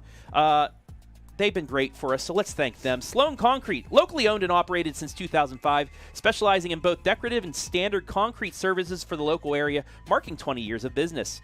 Simonson Construction Services. They've always been. From concept to completion, baby. Yeah. They can provide a vision and make it happen. Kind of lost my place there. Crosby Advisory Group. Invest, plan, retire with Crosby Advisory Group. 89 homes, building homes, earning trust since 1979. Heffelfinger's Meats, located in Jeromesville, established in 1934. They specialize in retail and wholesale beef and pork. Contact them, 419-368-7131. Go Falcons. Buckeye Horizon. Tonight's broadcast brought to you by Buckeye Horizon. Heating, cooling, and plumbing, your local Train Comfort specialist. Truly Inspired Paper Co. Here come the holidays. Shop our 2025 holiday collection online at trulyinspiredpaperco.com.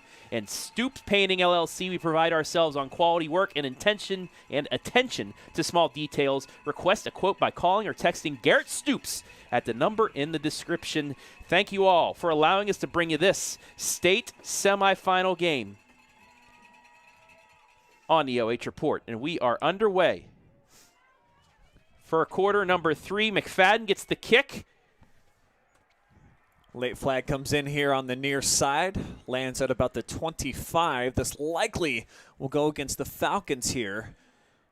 Look like the block that they're calling in question, Jesse Trevathan, right into the side. Yep. But that's been called block in the back more often than not. That's my guess is what we're looking at. And we'll see here, and it is a, like you said, exactly, block in the back. And it will back up the Falcons here as we start third quarter action. They lead 27-7.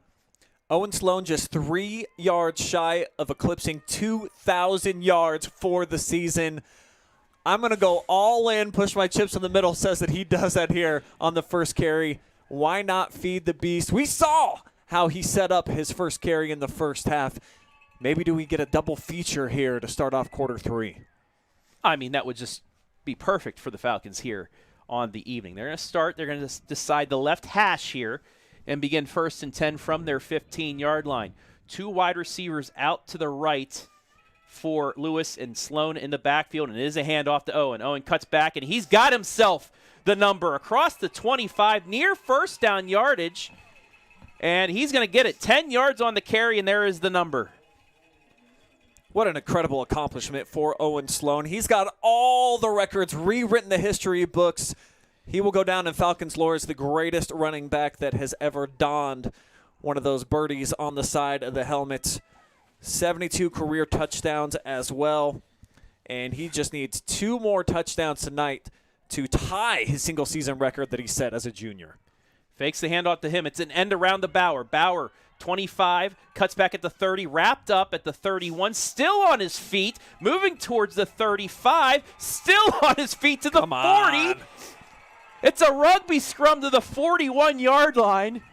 16 yards and another Heffelfinger meets first down. And I love the scrum right there, moving the pile. And there's just something about an individual effort and energy that just seems to kind of cascade down from one man to the next. You saw it there on that last play for the Falcons, and those things can become infectious throughout the course of the night. They can also impact you on the flip side of it when you see things going well for your opponent. McDonald, the defense, this is a big drive for them. You got to be able to get off the field. 1st and 10, Sloan gets to the outside, cuts back, spins up to the 45-yard line. And I mean, hey, use that circle button when you need to. He gets 4 yards. It's 2nd down. How about Quinn Schmidt just flies in there? Looked like he was going to have a shot at him in the backfield. Owen Sloan is just such a slippery player out there. Ends up with a 5-yard gainer when he probably should have been knocked down for a loss. Kid's been dynamite so far here tonight. Got the Falcons out near midfield. 2nd and 5 from their 46. Just underway here, second half. Big possession for the Falcons. They want some more momentum. It's going to be a stretch play left side Sloan. Sloan across midfield. He gets another first down yardage. And I mean, it doesn't matter how many carries he has going into the half. He has that just extra jolt coming out. And it gets them into McDonald territory, 1st and 10. Yeah, picks up 7 more right here. And look at the drive. Look at the engine burn there over the last 3. Got a defender on his back, and he pulls them all the way down to the 46-yard line. The Falcons have not been slowed down on offense yet. The one incompletion, even though it was caught. The interception it was caught that the other way, Lewis yeah. threw. That's the only thing that's kind of taken them out of rhythm. Other than that, it has been like a 12-piece quartet that is clicking on all cylinders. Another and here it end-around. goes again. Bauer to the 30. Jutter steps. He's still on his feet. He's finally drug out of bounds at the 19-yard line. 26 yards. The end around works again. Big-time playmaker, Brock Bauer. He's been that for them here tonight. Little variety pack as well. Couple of end arounds. He's been perfect so far with every target. He's brought those in too. Love what we are seeing here tonight from the 6-foot senior. Officially out at the 20. It's 1st and 10. Falcons. Handoff right side. Sloan gets about to the 14-yard line. And it will be 2nd down. See that we have the flag icon up there. I'm not I accidentally seeing bumped it. Okay. it. I accidentally bumped the button. That's my fault. It was a nice hold to the outside as well. Nice blocking out on the perimeter, and give credit there too to Aiden Saylor. Played some big time minutes so far here tonight as Sloan goes back to work right side. 10-5 out of bounds just inside the 5 at the 2-yard line. 12 yards on the carry. Another Heffelfinger meets first down, 1st and goal. I mean, I don't know if there's much else you can say about him. He's just that great. It's pretty much all been delivered. You guys know the 26 is the real deal, and I'm featuring him again right here, and I think that's probably going to be the game plan. Just give it to Owen. He'll find some type of a way to slither across the goal line. Cuts back, and he does. 2 yards into the house. Falcons eating now. 33-7. 2-yard touchdown run is 2nd of the night for Owen Sloan. And how about 73 for the career here of the senior? He always seems to find a way. He's got the will, the desire, the drive, the skill set, the offensive line as well. Everything cooking out here for the Falcons. Feasting here on some leftovers on Thanksgiving. What's the day after? It's not Eve. The beginning of Christmas. Okay, that works. And they're opening some gifts here. Falcons fans loving it. Bauer adds the extra point. It's 34-7. We'll be back. Since 1974, Simonson has helped their clients stay on target to meet the goals and deadlines for their projects. From concept to completion, Simonson can design a plan and build a path for success. Let Simonson Construction turn that vision into a reality.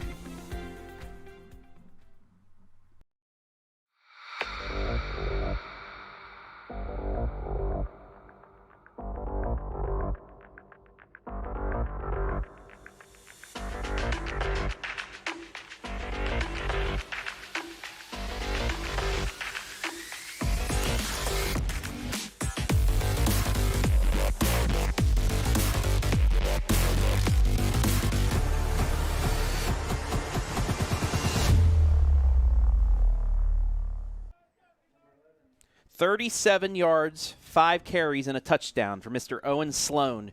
2nd of the night. He's over 150, approaching 175 as the Falcons up big here in the 3rd quarter. Crumpack takes it, gets across the 30, up to about the 34-yard line, and that is where McDonald will start their first possession of the second half, down 27. And I've been paying a lot of attention tonight here, Travis. Being color commentator, I'm trying to look at the game a little bit different. I'm just watching the sideline here for the Falcons, the exchange. When boys are coming in and out of the field here, watching some of the little guys that are walking around with the water bottles, the assistant coaches, and the energy is elite. Oh, yeah. And I think that that's transpiring out on the field. Obviously, there's a big carryover, and just when you get that full combined camaraderie, that's when you get performances like this where you're just absolutely taking it to the number 3 team in the state who has been lights out all season. And it's like a business trip for them here tonight. 3 wide to the right for Puckett. He's going to look for the quick hitter, gets it to Miller. Miller at the 35, the 40, still on his feet, 45, out the midfield, across midfield, and that's going to be first down yardage. Yeah, and a late hit, I think, as well here against Hillsdale. 2 hankies come in at the end of the play as he's over there on the sideline. Maybe not, but maybe something was said. Both officials did take the flags out of their pocket and threw them at the same time. So I see pointing towards McDonald. Yeah, maybe. it is. So this not good after the big gain on the swing pass. It is dead ball, personal foul.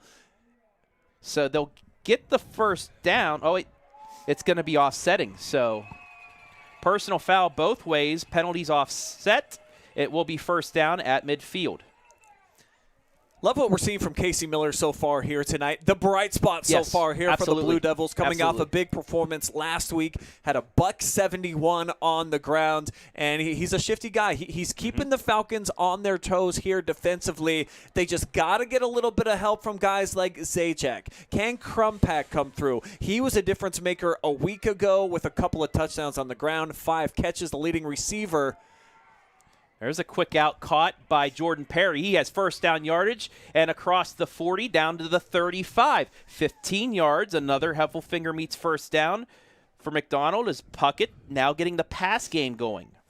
There's still 21 minutes remaining in this game, but at a certain point, I think that you've got to get out of this huddle system that you're going with. Kyle Puckett, I'm sure everybody has noticed, he runs over to the sideline, he talks to the coach, he gets the play, and then he trots it back, and they're not normally getting the snap off until there's 15 seconds or less on the play clock. Might have to switch that up here, just given the deficit. Quick hitter right side, caught by Perry again at the line of scrimmage, breaks a tackle, gets the 30, gets out of bounds towards the 25. We'll see where he officially goes out, but it's another nice gain on first down. It'll set up second down and short as they will mark him down at the 26-yard line, 8 yards on the catch. Yeah, Perry's been a big play threat all season long, over 40 catches for the year, averages 16 yards per clip. Nice big target for him. And you got to imagine they're going to be going through the air just about every down here moving forward. Puckett will hand it off to Miller. Miller trying to get the first down yardage, and he isn't going to get anything. So, yeah, maybe they should have passed there because the Hillsdale defensive line this time up for the test, trying to get out, and that's a great jump. 26, that's Owen Sloan. Immediately getting to that outside to stop the chance of bouncing it out. And I said just about every down. You still got to keep the defense a bit honest.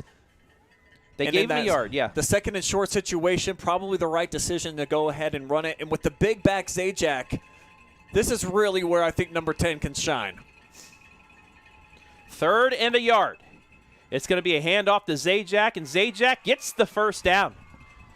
Give it to your big fullback and let him work, and he does. It's a Heffelfinger meets first down, the 8th of the night for McDonald. And, yeah, just let him bowling ball up. He needed a yard. He got 2. And I'm surprised it's only his 4th carry of the night. Yeah, he's averaging about 91 yards per game on the ground, but for the Falcons, and we've talked about this on a couple of occasions defensively, it seems that they're really keying on that within the interior and their 4 down linemen. They've just not allowed much there within the trenches there, Travis. They've been eating them up, so they've had to go away from Zajac a little bit, and we've seen Miller, the scat back to the outside, now lining up in the slot. He's been a much bigger difference maker. Puckett looking to pass. He's going to look downfield, rolling to his right, throws it to his man Jordan Perry, who's like an escape valve there, and there's multiple flags on the play. We'll see what happened as, yeah, just a little check down, caught, and then he's taken down at the 20-yard line. We'll see what the flags are, though, however. It looks like it might be a hold. We'll wait the call. No, a legal man downfield, actually, will be called on McDonald, so that little check down will be for naught, and it will back up McDonald 5 yards. And it just seems like every time they get something going, a mistake. Penalties are ultimate drive killers. McDonald's experienced a couple of those so far here tonight. Puts them a little bit behind the 8 ball. But still, a lot of time, man. I know that they have not been able to slow down the Falcons, but at least they've been able to move the football. But this is where Hillsdale's been really good defensively right outside the red zone. 1st and 15. Puckett looking to pass. He's going to go down the middle, and what a jumping catch at the 5. Down to the 2 is Jordan Perry. He caught a bullet from Puckett, and he gets 26 yards. It's 1st and goal. Watch this throw. Yeah, that's a beauty. I like the catch even more. They'll reach it back behind the body. Pretty decent coverage on the play, but you see Radcliffe a step or two off, and now they're back in business. Chance for Sajak probably to get the football here and take it across the goal line for what would be his 14th touchdown of the year. 1st and goal from the 2. And it's going to be a sweep. Oh, great play. Into the end zone. Yeah, how about that play design there? Everybody was anticipating what I was as well, that Zajac, the big 210-pound bowling ball, was just going to case it forward. Instead, Crumpack comes around, and the hole was about the size of Lake Erie out there, man. Nobody saw this coming, and it makes it, again, just a 3-score game. Yeah, easily. That's a hole you could drive a truck through. 2 yards out, gets the score. And the extra point, we'll show you right here, is good to make it 34-14. Is all it's got to do is go across the bar, and it did there to make it a 20-point game. A little bit of momentum for McDonald, but can they stop Hillsdale? We'll see after the break. When it comes to comfort, every degree matters. At Buckeye Horizon, we proudly install and maintain Trane heating and cooling systems built to last, engineered for performance. And with our expert service, your home stays comfortable year-round. No matter the season, we'll keep your system running at its best. Call Buckeye Horizon at 419-529-2738, your local Trane comfort specialist.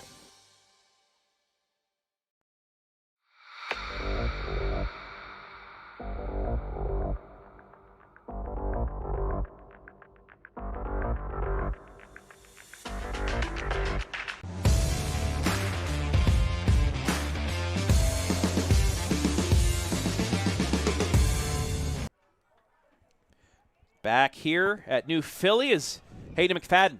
Gets the kick, gets across the 30, tries to break a couple tacklers, does not, gets to about the 32, and that is where Cale Lewis and company will start 1st and 10. McDonald making it a 20-point game once again, but it's been pretty much this Hillsdale offense doing whatever they've wanted so far in this game. If you're the Blue Devils, you got to try to get a turnover, start sending some extra heat. Something needs to become a big break for them to really bust that levee and get back into this football game. Offensively, they've moved the ball very well so far. Capitalizing there on that last drive and getting some points was absolutely huge. Can you stop the Falcons? Basically, for the first time tonight, they have only stopped themselves with the 1 turnover. Sloan gets the handoff, tries to get outside. Ankle tackle going to be made by Casey Miller, but still a nice gain for Owen Sloan, and I've said that over and over and over again tonight. He gets 6. Yeah, it looks like stretched out a little bit there on the tackle by Miller on that left leg, and Owen is moving awful gingerly out there back into the huddle, so we'll have to keep a keen eye on that. And with the weather conditions being what they are, under 30 degrees out there, every other little tug and, pull and big hit on you, it's a factor times at least 2 in these type of cold, chilly conditions. 3 wide for Lewis, 2 to the right, 1 to the left, but he's going to fake the handoff and throw it out of the reach of Brock Bauer, and one of the first mistakes we've seen from Cale Lewis throwing here tonight, his first incompletion that nobody was able to touch. Led Bauer. Bauer saw the defender, that's Brady Klockner, so he kind of backed off a little bit, expecting the swing to be a little bit further out. Lewis did not, a little miscommunication, and it'll be 3rd down and 4. This is the longest 3rd down I believe Hillsdale's had this evening. They have not been backed up behind the sticks, haven't faced a ton of 3rd downs either, Travis. They've been very good on the first couple of downs every drive so far up to this point. So for the Blue Devils, this is kind of a make-or-break play. Still a lot of time to go, of course. However, you got to try to get off the football field right here as they stack up in the box. Sloan's going to be short. Gets the handoff, kind of jitters his way through the line, but only gets 3. He needed 4. And now decision time for Trevor Klein. And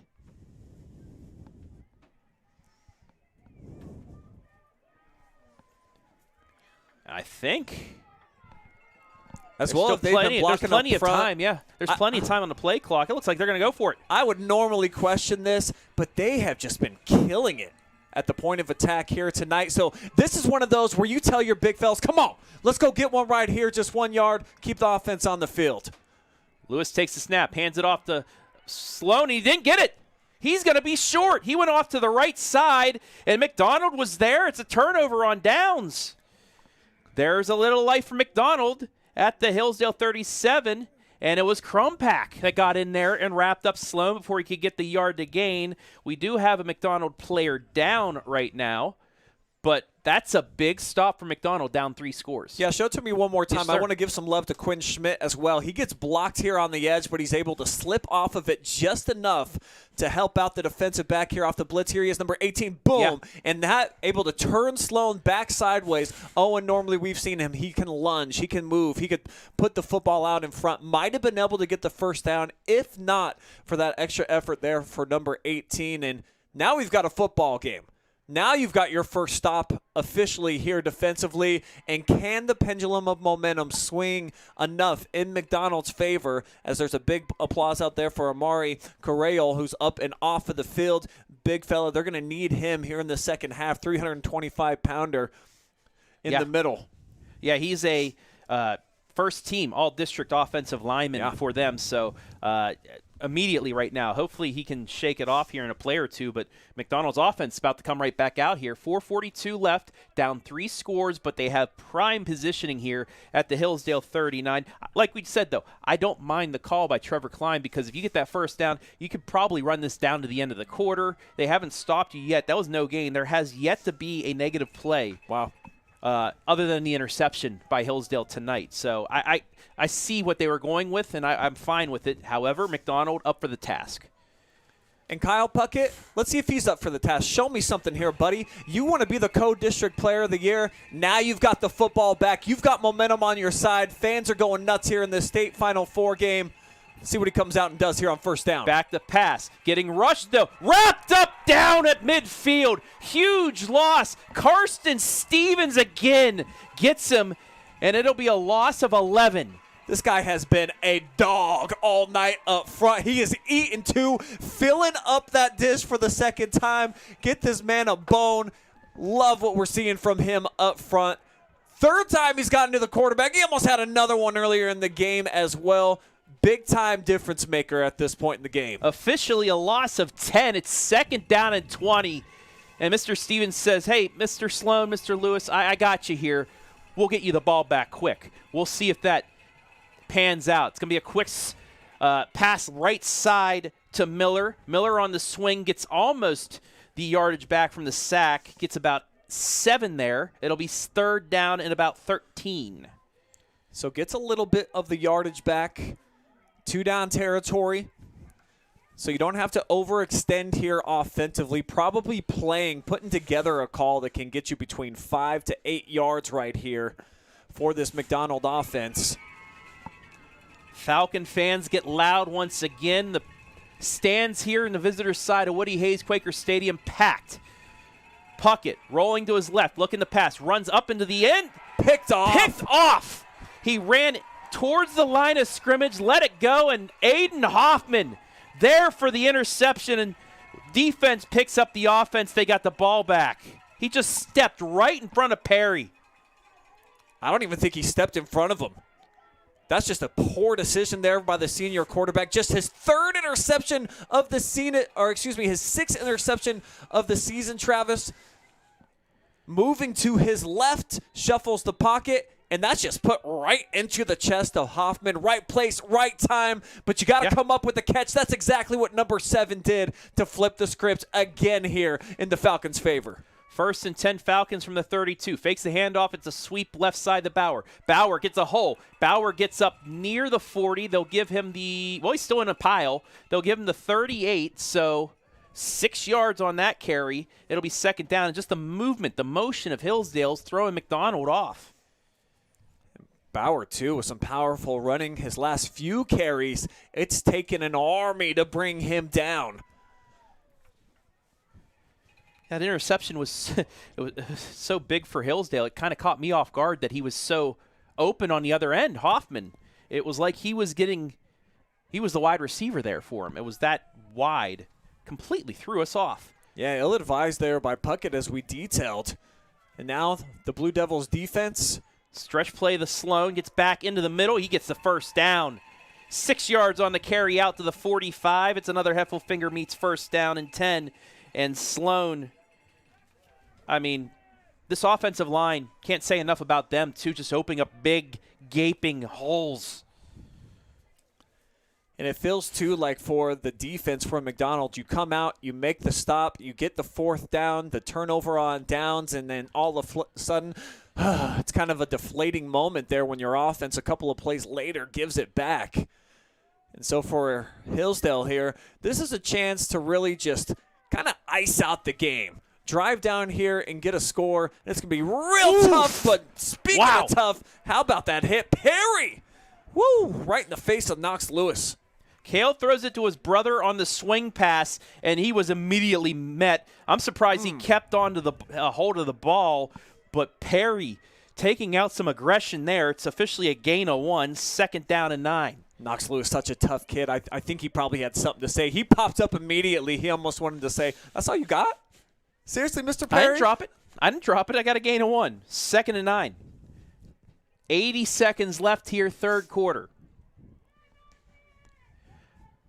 2 wide to the left for Kale Lewis. Fakes the end around, getting rushed, throws it quick past to Sloan. Sloan gets back to the line of scrimmage. It will be 3rd down there. That's a smart move, though, by Lewis not to force it downfield with a rusher coming right in his face. Yeah, same thing for Sloan as well. Gets the catch and doesn't dart out of bounds. Cuts back up inside on the boundary. Maybe only a gain of a half yard, but the clock continues to run. And after this next snap, you can take it into the fourth quarter here with a 20-point cushion. That interception so important, too, because it allowed Hillsdale, even if they don't get this first down, to change field position in case they were to punt it and back up McDonald. 30 seconds on the game clock. Lewis, he's going to look deep. Has a man down the left side, and it is in and out of the hands of Hayden McFadden. Oh, that would have been the dagger. Beautiful pass by Lewis. We talked about the wind not being a factor, and maybe a half yard behind McFadden. His speed, he kind of outran that, was unable to reach back for it, and it will be a punt situation here with 23 seconds left. I had both my arms up in the air, signifying the touchdown call because McFadden had 2 steps on that one. Stunned he didn't bring it in as we got a flag comes in pre-snap. It'll False go start against on Hillsdale, the Falcons. Yeah, they'll back it up 5 more yards. Thought that was going to be career touchdown number 42 for McFadden. One more look here. You cannot put a better ball, perfect air, and they've connected on that one so many times over the last couple of years that it didn't feel real that Hayden didn't reel that one in and then trot into the zone.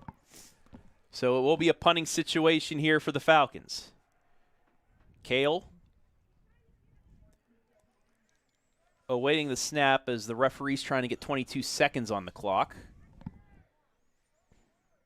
So they'll wait for that to get changed by the clock crew, but McDonald, after the mistake, holding, but time becoming a factor here, down 3 scores. Still waiting. There's the clock at 22 now. And we are ready to boot this away. Crumpack standing at his own 25. Snap back, kick is away. Angling left or right. Crumpack catches it at the 21, breaks a tackle. The 30, 35, out to about the 37-yard line. And that is where McDonald will start with 13 seconds left here in the third. This kid's a game changer. He can break things off, of course, in the special teams. We've seen it on a couple of occasions. They're actually going to mark him to the 39 here. So quality field position for McDonald. Puckett just has not been able to really solve the riddle that is this Falcons defense so far here tonight. They've moved the ball pretty well so far. They're racking up the offensive yardage. However, the Falcons have created some chaos, a couple of interceptions, held them out of the red zone on a couple of occasions as well. Puckett hands it off up the middle, And nothing doing there.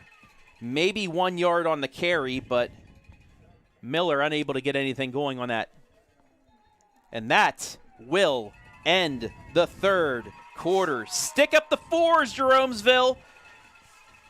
You are 12 minutes away from going back to Canton. We'll see. Does McDonald have one last run in them, or will the Falcons cruise to a win? We'll find out after the break.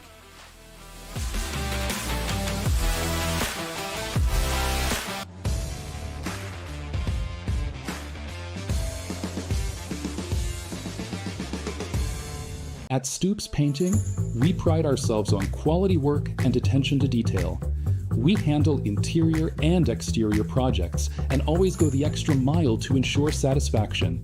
Call or text Garrett Stoops at 419-606-9015 for a free consultation or quote. That's 419-606-9015.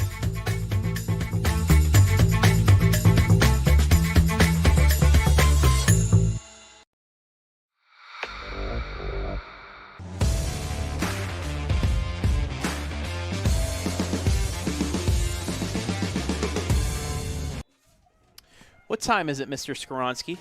It is money time, baby!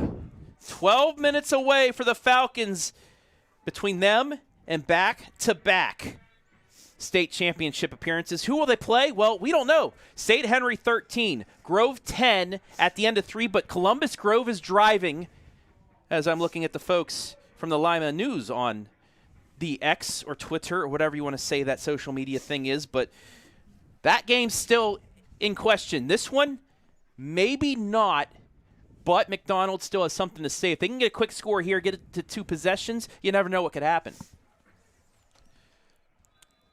Yeah, I think with all these veterans they have, and I'm just looking at the audio cast, it does still say that we're in the second quarter, Travis. I was getting some text messages. Oh. Well, I can change that here in a second. We'll update that for you guys. It's a Crumpack sweep around. It's eaten up by Hillsdale. He's going to get maybe back towards the original line of scrimmage, but it will be second down. I'm going to go down here and adjust that for you folks, but not what you wanted to see there.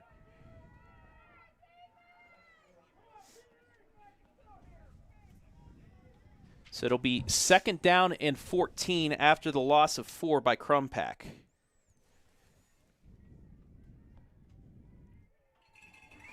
That's a huge third down play coming up here. You're behind the sticks. The Falcons have been feasting like it's Thanksgiving leftovers here on the defensive front. No pressure here, though, but the ball way underthrown, looking for Crumpack. Excellent defense on the play. Ratcliffe right there to shut it down. Yeah, just a underthrown ball, and it will be third down and long. We are in the fourth here, not the second quarter here from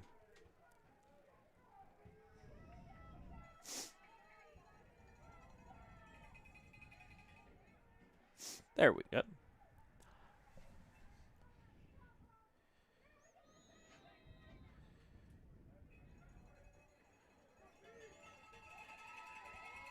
And we'll get a timeout. There we go. I fixed it. Way to go, Travis.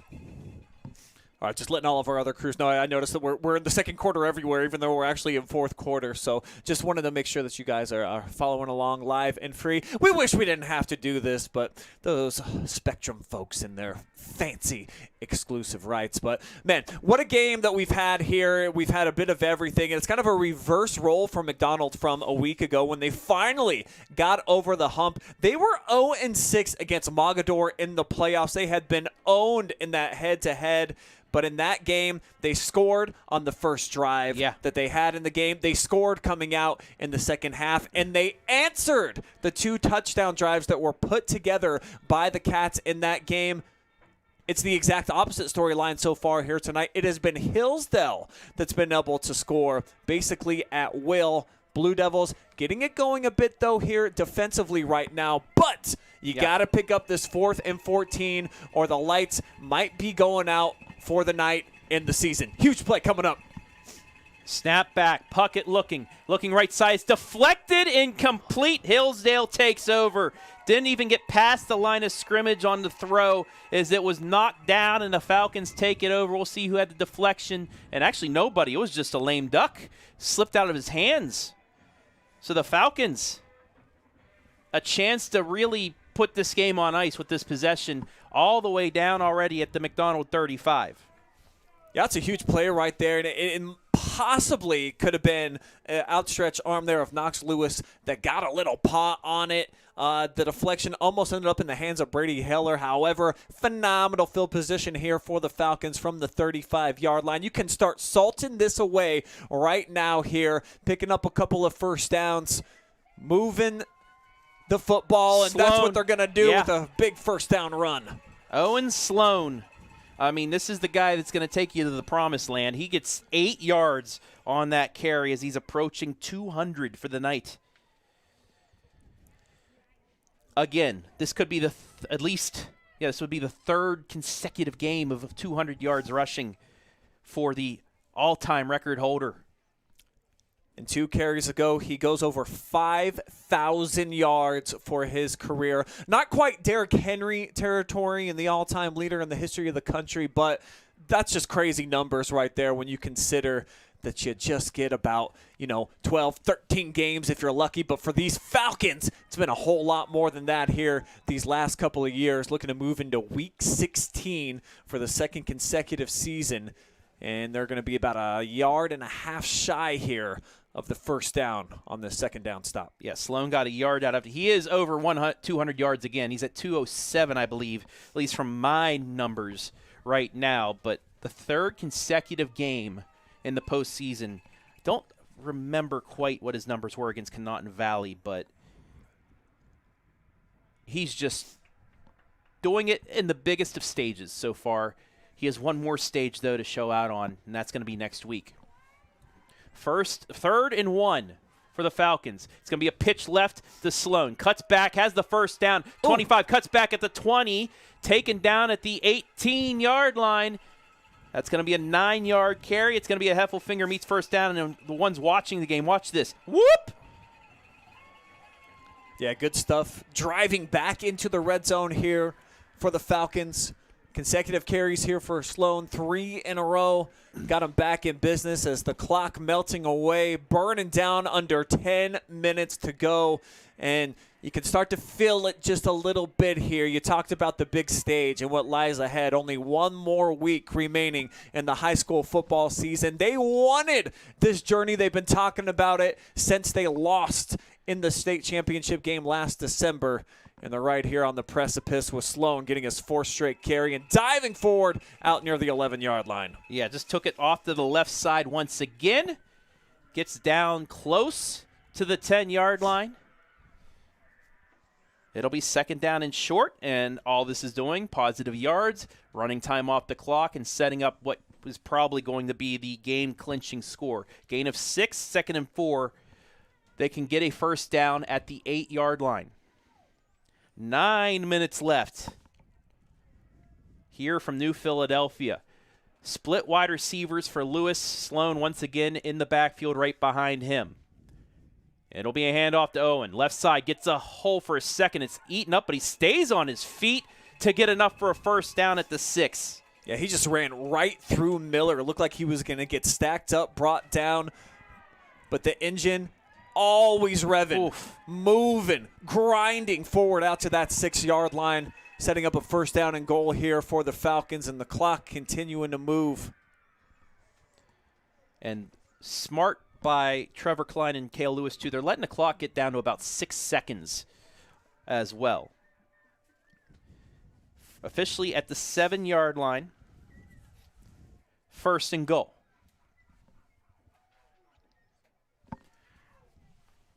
Pitch left side, Sloan. Sloan has blockers to the outside, to the end zone! Jeromesville, start making plans for next Saturday. Hat trick once again for number 26. It's 40-14. 74th career touchdown for Owen. Ties last year's single-season mark here with this score. And how about this? fakes like he's going to go to the inside, sets up the blockers, back to the perimeter, into the end zone, in front of the band as well. Rejoice, Falcons fans. Starting to pull away with this one here when it matters most. 8:19 showing in the fourth, and the PAT is good. 41-14 the score. We'll take a break and be back after this. At Stoops Painting, we pride ourselves on quality work and attention to detail. We handle interior and exterior projects and always go the extra mile to ensure satisfaction. Call or text Garrett Stoops at 419-606-9015 for a free consultation or quote. That's 419-606-9015.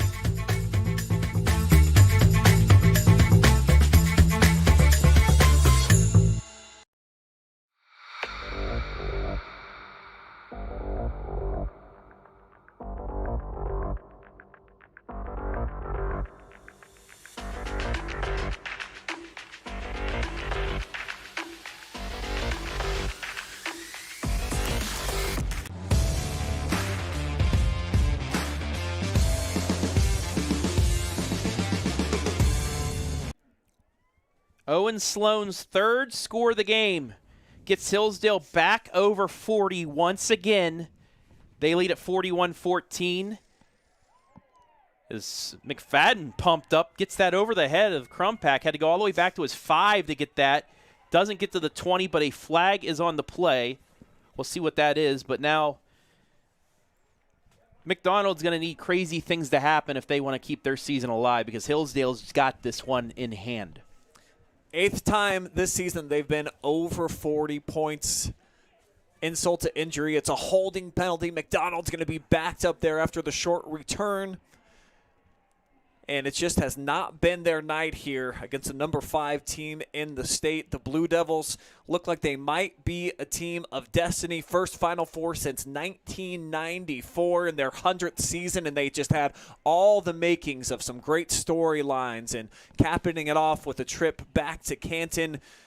But this has been about Trevor Klein's Falcons. They've set the precedent. The storyline all offseason for them was, let's work hard, let's only talk about this week, but we know what the ultimate goal is. That's basically all they've detailed and talked about every week since we've had them in the MVP interviews, Travis. And to see this basically all but coming to fruition, only 8 minutes away, and a fumble on the field, and the Falcons have it. I think, no, they're calling him down. Heller's got the football. Zajac got the pitch, gets across the 10, and he's stripped. I don't know if there was a knee down or anything, but he got stripped. Referee on this close side said, though, he was down, so give him 4 yards, and it'll be second down. Oh, Brady Heller wanted that one, man. That would have had them set up again just outside the 10-yard line with the football. This defense has been so spectacular all season long, and again here tonight, only giving up 10 points per game all season as that's underthrown. They called it a catch. I think it hopped into the hands of the receiver. Didn't help him. Well, let's see the replay and see what happened, because, he was down on the ground anyway when he caught that. Knees down anyway at the 12, so that's going to be a loss of 2. It'll be 3rd down and 8. And this is where the Falcons have been at their best so far here tonight.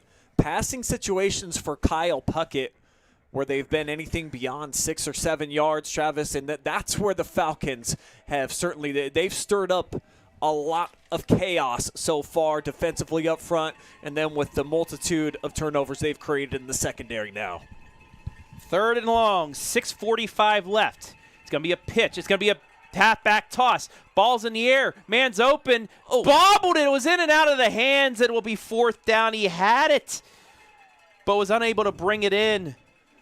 Zajac with a pretty nice touch here, lobbing it up. Perry on the flag route, and it's right off of his shoulder pad. Mistimed it a bit. And the punt unit is coming on here for the Blue Devils. Yeah.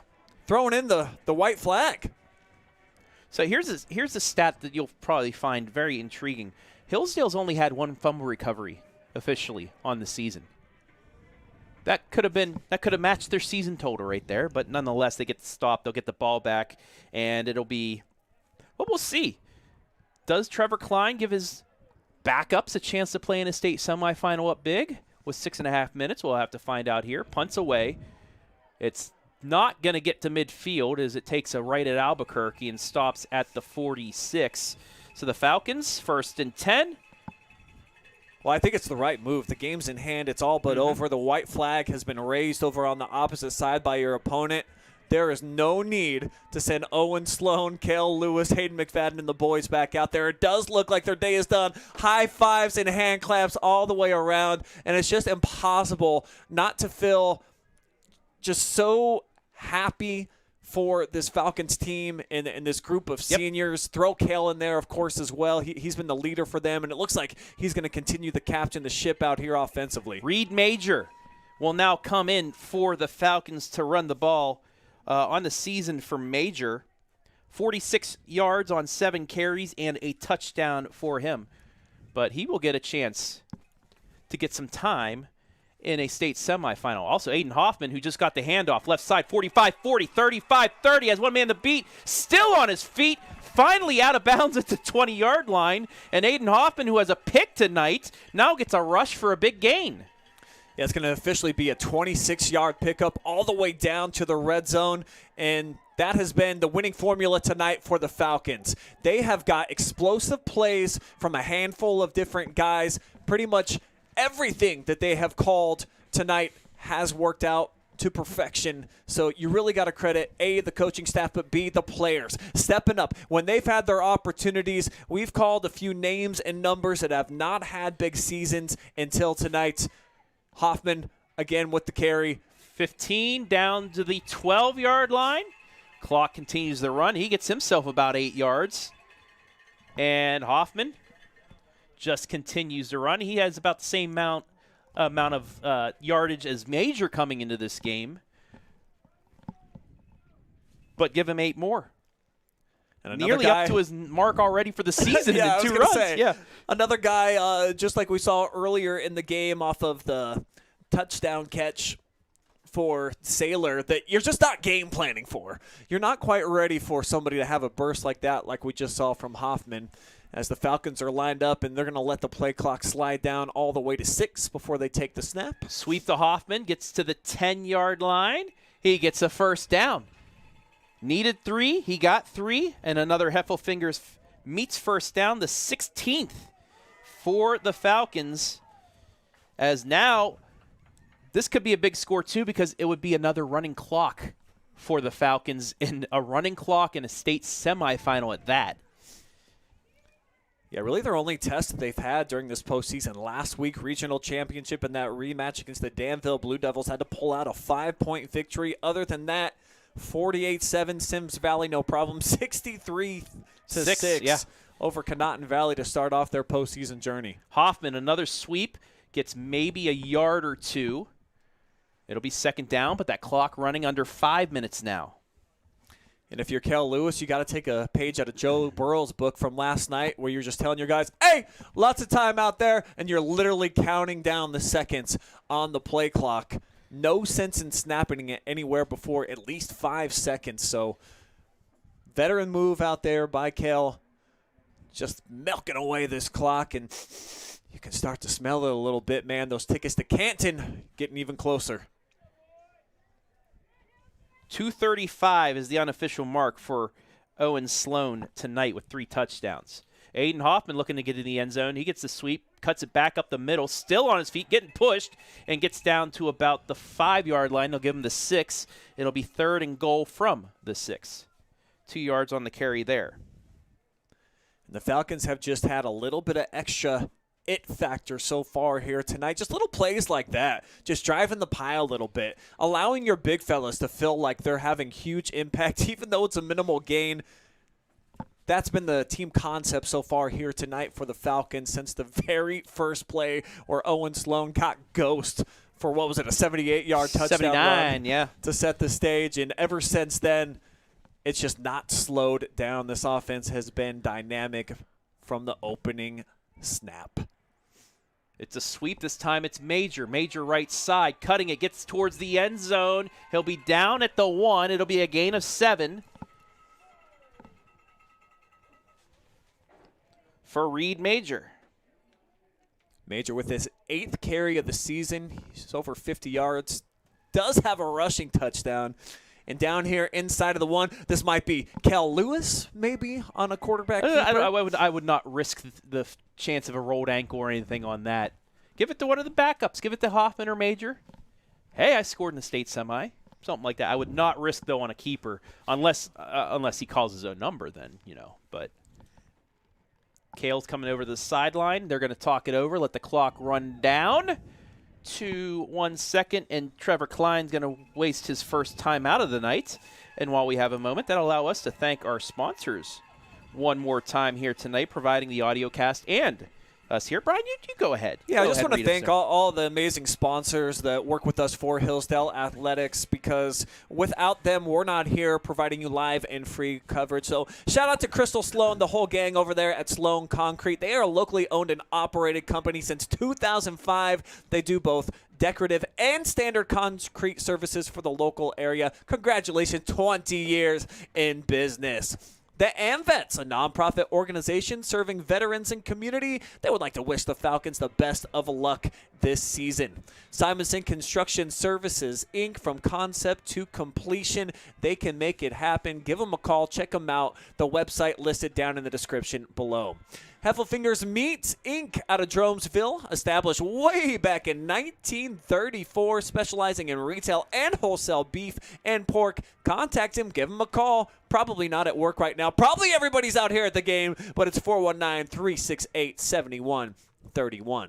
Tonight's broadcast also presented by Buckeye Horizon Heating, Cooling, and Plumbing, your local Train Comfort specialist, and by Stoops Painting.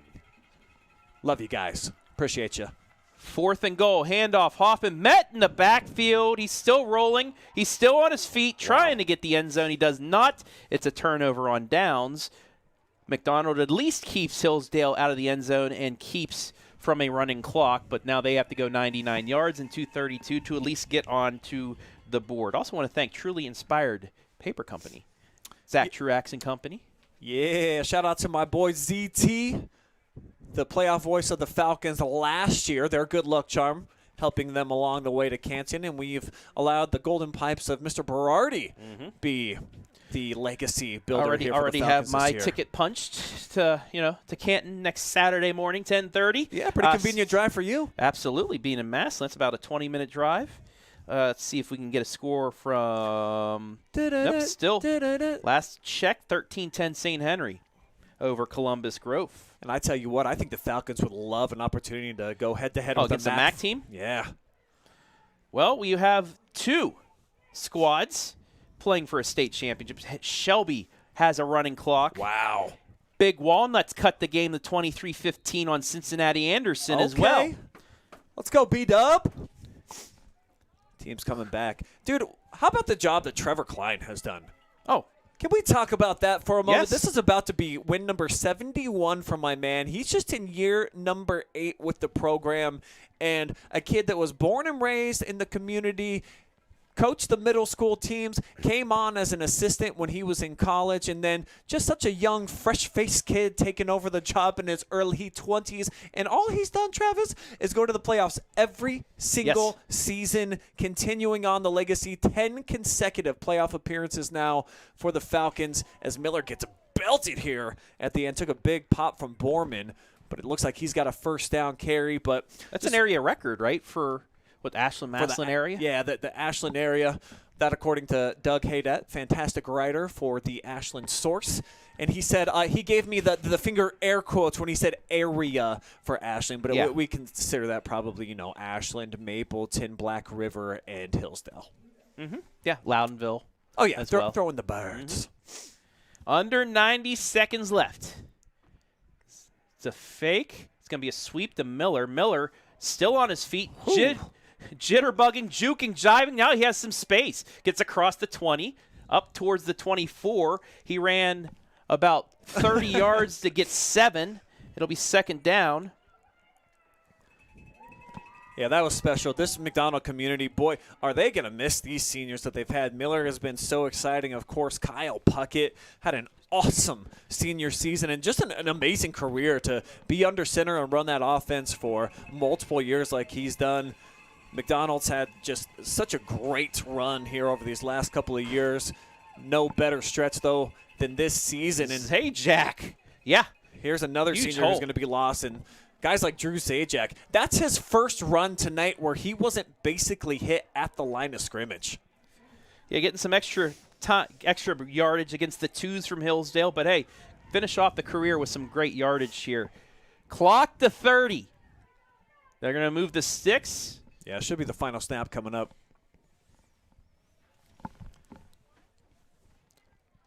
So Friday morning and Saturday morning, the OH Report will have themselves an audio cast from Canton. It's a final. Hillsdale will play St. Henry. They will get the MAC for a chance at the state title. St. Henry holds off Columbus Grove 13-10, and they reset the clock. They don't have to snap it again. It is over. For the second consecutive season, the Hillsdale Falcons are playing on the final day. They will play for a Division VII state championship. 41-14 is the final. We'll take a break. When we come back, Brian will talk to our MVP down on the field.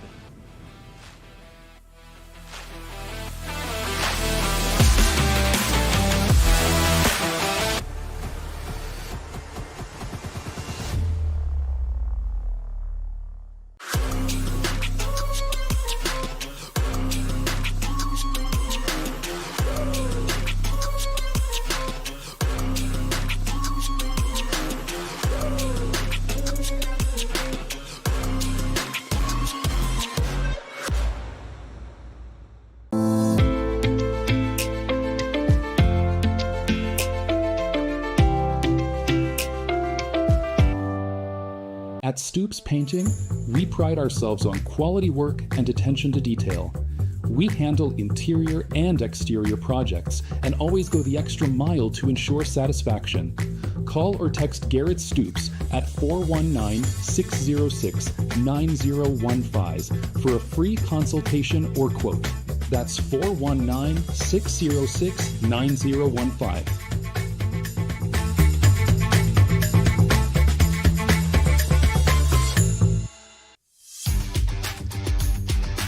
When it comes to comfort, every degree matters. At Buckeye Horizon, we proudly install and maintain train heating and cooling systems built to last, engineered for performance. And with our expert service, your home stays comfortable year-round. No matter the season, we'll keep your system running at its best. Call Buckeye Horizon at 419-529-2738, your local trained comfort specialist. Searching for stationery that feels personal? Make it truly inspired. From custom wedding invitations and greeting cards to business stationery and gifts, every design from Truly Inspired Paper Company is handcrafted in Ohio. Whether you're celebrating a milestone, saying thanks, or sharing everyday joy, we make it easy to create something beautiful and memorable. Visit trulyinspiredpaperco.com and make every message truly inspired. Since 1974, Simonson has helped their clients stay on target to meet the goals and deadlines for their projects. From concept to completion, Simonson can design a plan and build a path for success. Let Simonson Construction turn that vision into a reality. Looking for the best high school sports coverage in Ohio? You found it right here on the OH Report. From the field to the court, we've got it all. OH Report brings you local coverage like nobody else in the area, live and free. Follow OH Report now and never miss a moment of the action. Don't just watch, be a part of the game with OH Report, the future of local sports.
I am now hanging out with your MVP, brought to you by 89 Homes. Aiden Hoffman showing out here tonight, getting some offensive carries at the end of the game, and then defensively, I thought you guys were fantastic. This McDonald team, I think it's the highest scoring season they've had in the history of their program, which has been a really good, consistent program for 100 years. So talk to me about that side of the football and just how well you guys were able to play. How'd you get it done?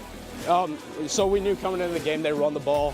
Most of the time they had big guys that try to run us over. So we knew we had to be one of the most physical we've been all year. I felt like we just showed up, and that's why we won the game. Big plays at the beginning of the game really sparked this thing for you guys, and I noticed just a certain level of energy on the sideline that just kind of, it felt like one big family, and then you just all were passing that off. So just describe to me what it was like to be a part of this team overall and collectively the belief in the overall effort. Yeah, making it a state game last year, we knew we had to come back. We needed redemption from that game, and that's been our goal from week one. We wanted to get back here. We had excitement going into the games, and we played our butts off trying to get here. To talk about it is one thing, but to accomplish it, to have this mission go your way is a totally other story, and you've been able to do that, checking all the boxes up to this point. What about this group has allowed you to overcome a couple of hurdles and get back to the chance where you're playing on the final day of the season for a second straight year? I think our leadership and our work ethic drove us this way, and I just think it's been awesome going this far, you know? And that's what helped us. Well, Marion Local's out of the picture, but another MAC school, St. Henry, the winner tonight. That is going to be your opponent coming up on Saturday. So I'm sure you don't have any scouting report on them, but just an opportunity to play that team out of that conference. How much are you looking forward to that matchup? I'm excited. We need redemption. We're going to come and be ready. We're going to be physical. Quickly, what do you anticipate this next week looking like for you guys? You're going to be playing on Saturday morning. How do you get locked in and mentally prepared for a state championship game? We got to watch a lot of film. We got to keep working. Practice has to be fantastic this week, and we just need a lot of support from the community. We'll be good to go. I'm sure that you're going to deliver on all of those different metrics. Aiden Hoffman, our MVP. Who do you want to shout out, my friends? I want to shout out my family, God, and all my teammates and coaches. All right, hey, congratulations. One more week. That's your 89 Homes MVP.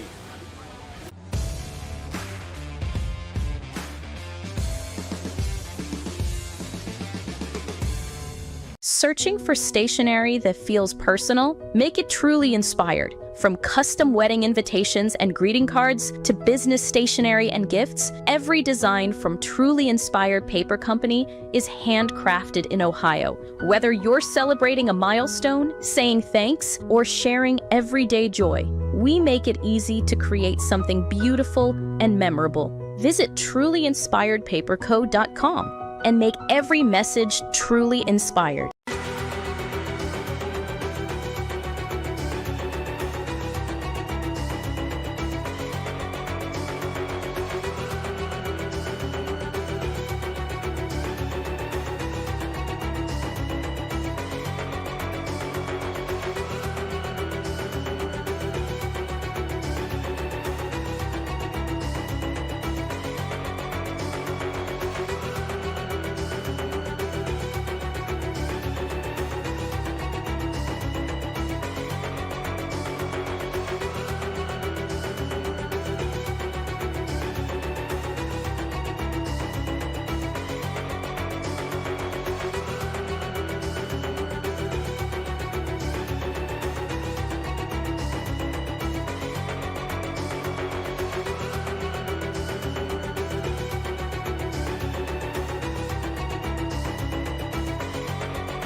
Back here to wrap things up from New Philadelphia Woody Hayes Quaker Stadium, where the Hillsdale Falcons will play on the final day of the Division VII regular season, or the season, as they make it back to the state championship game. They'll face St. Henry on Saturday, next Saturday, 10:30 a.m. You will have an audio cast for you here on the OH Report as I welcome Brian Skoronski back in after his interview on the field. But, I mean, this game was set on the first offensive play from scrimmage when Owen Sloan went to the house from 79 yards out, and from there it was just what Hillsdale's done pretty much all year long.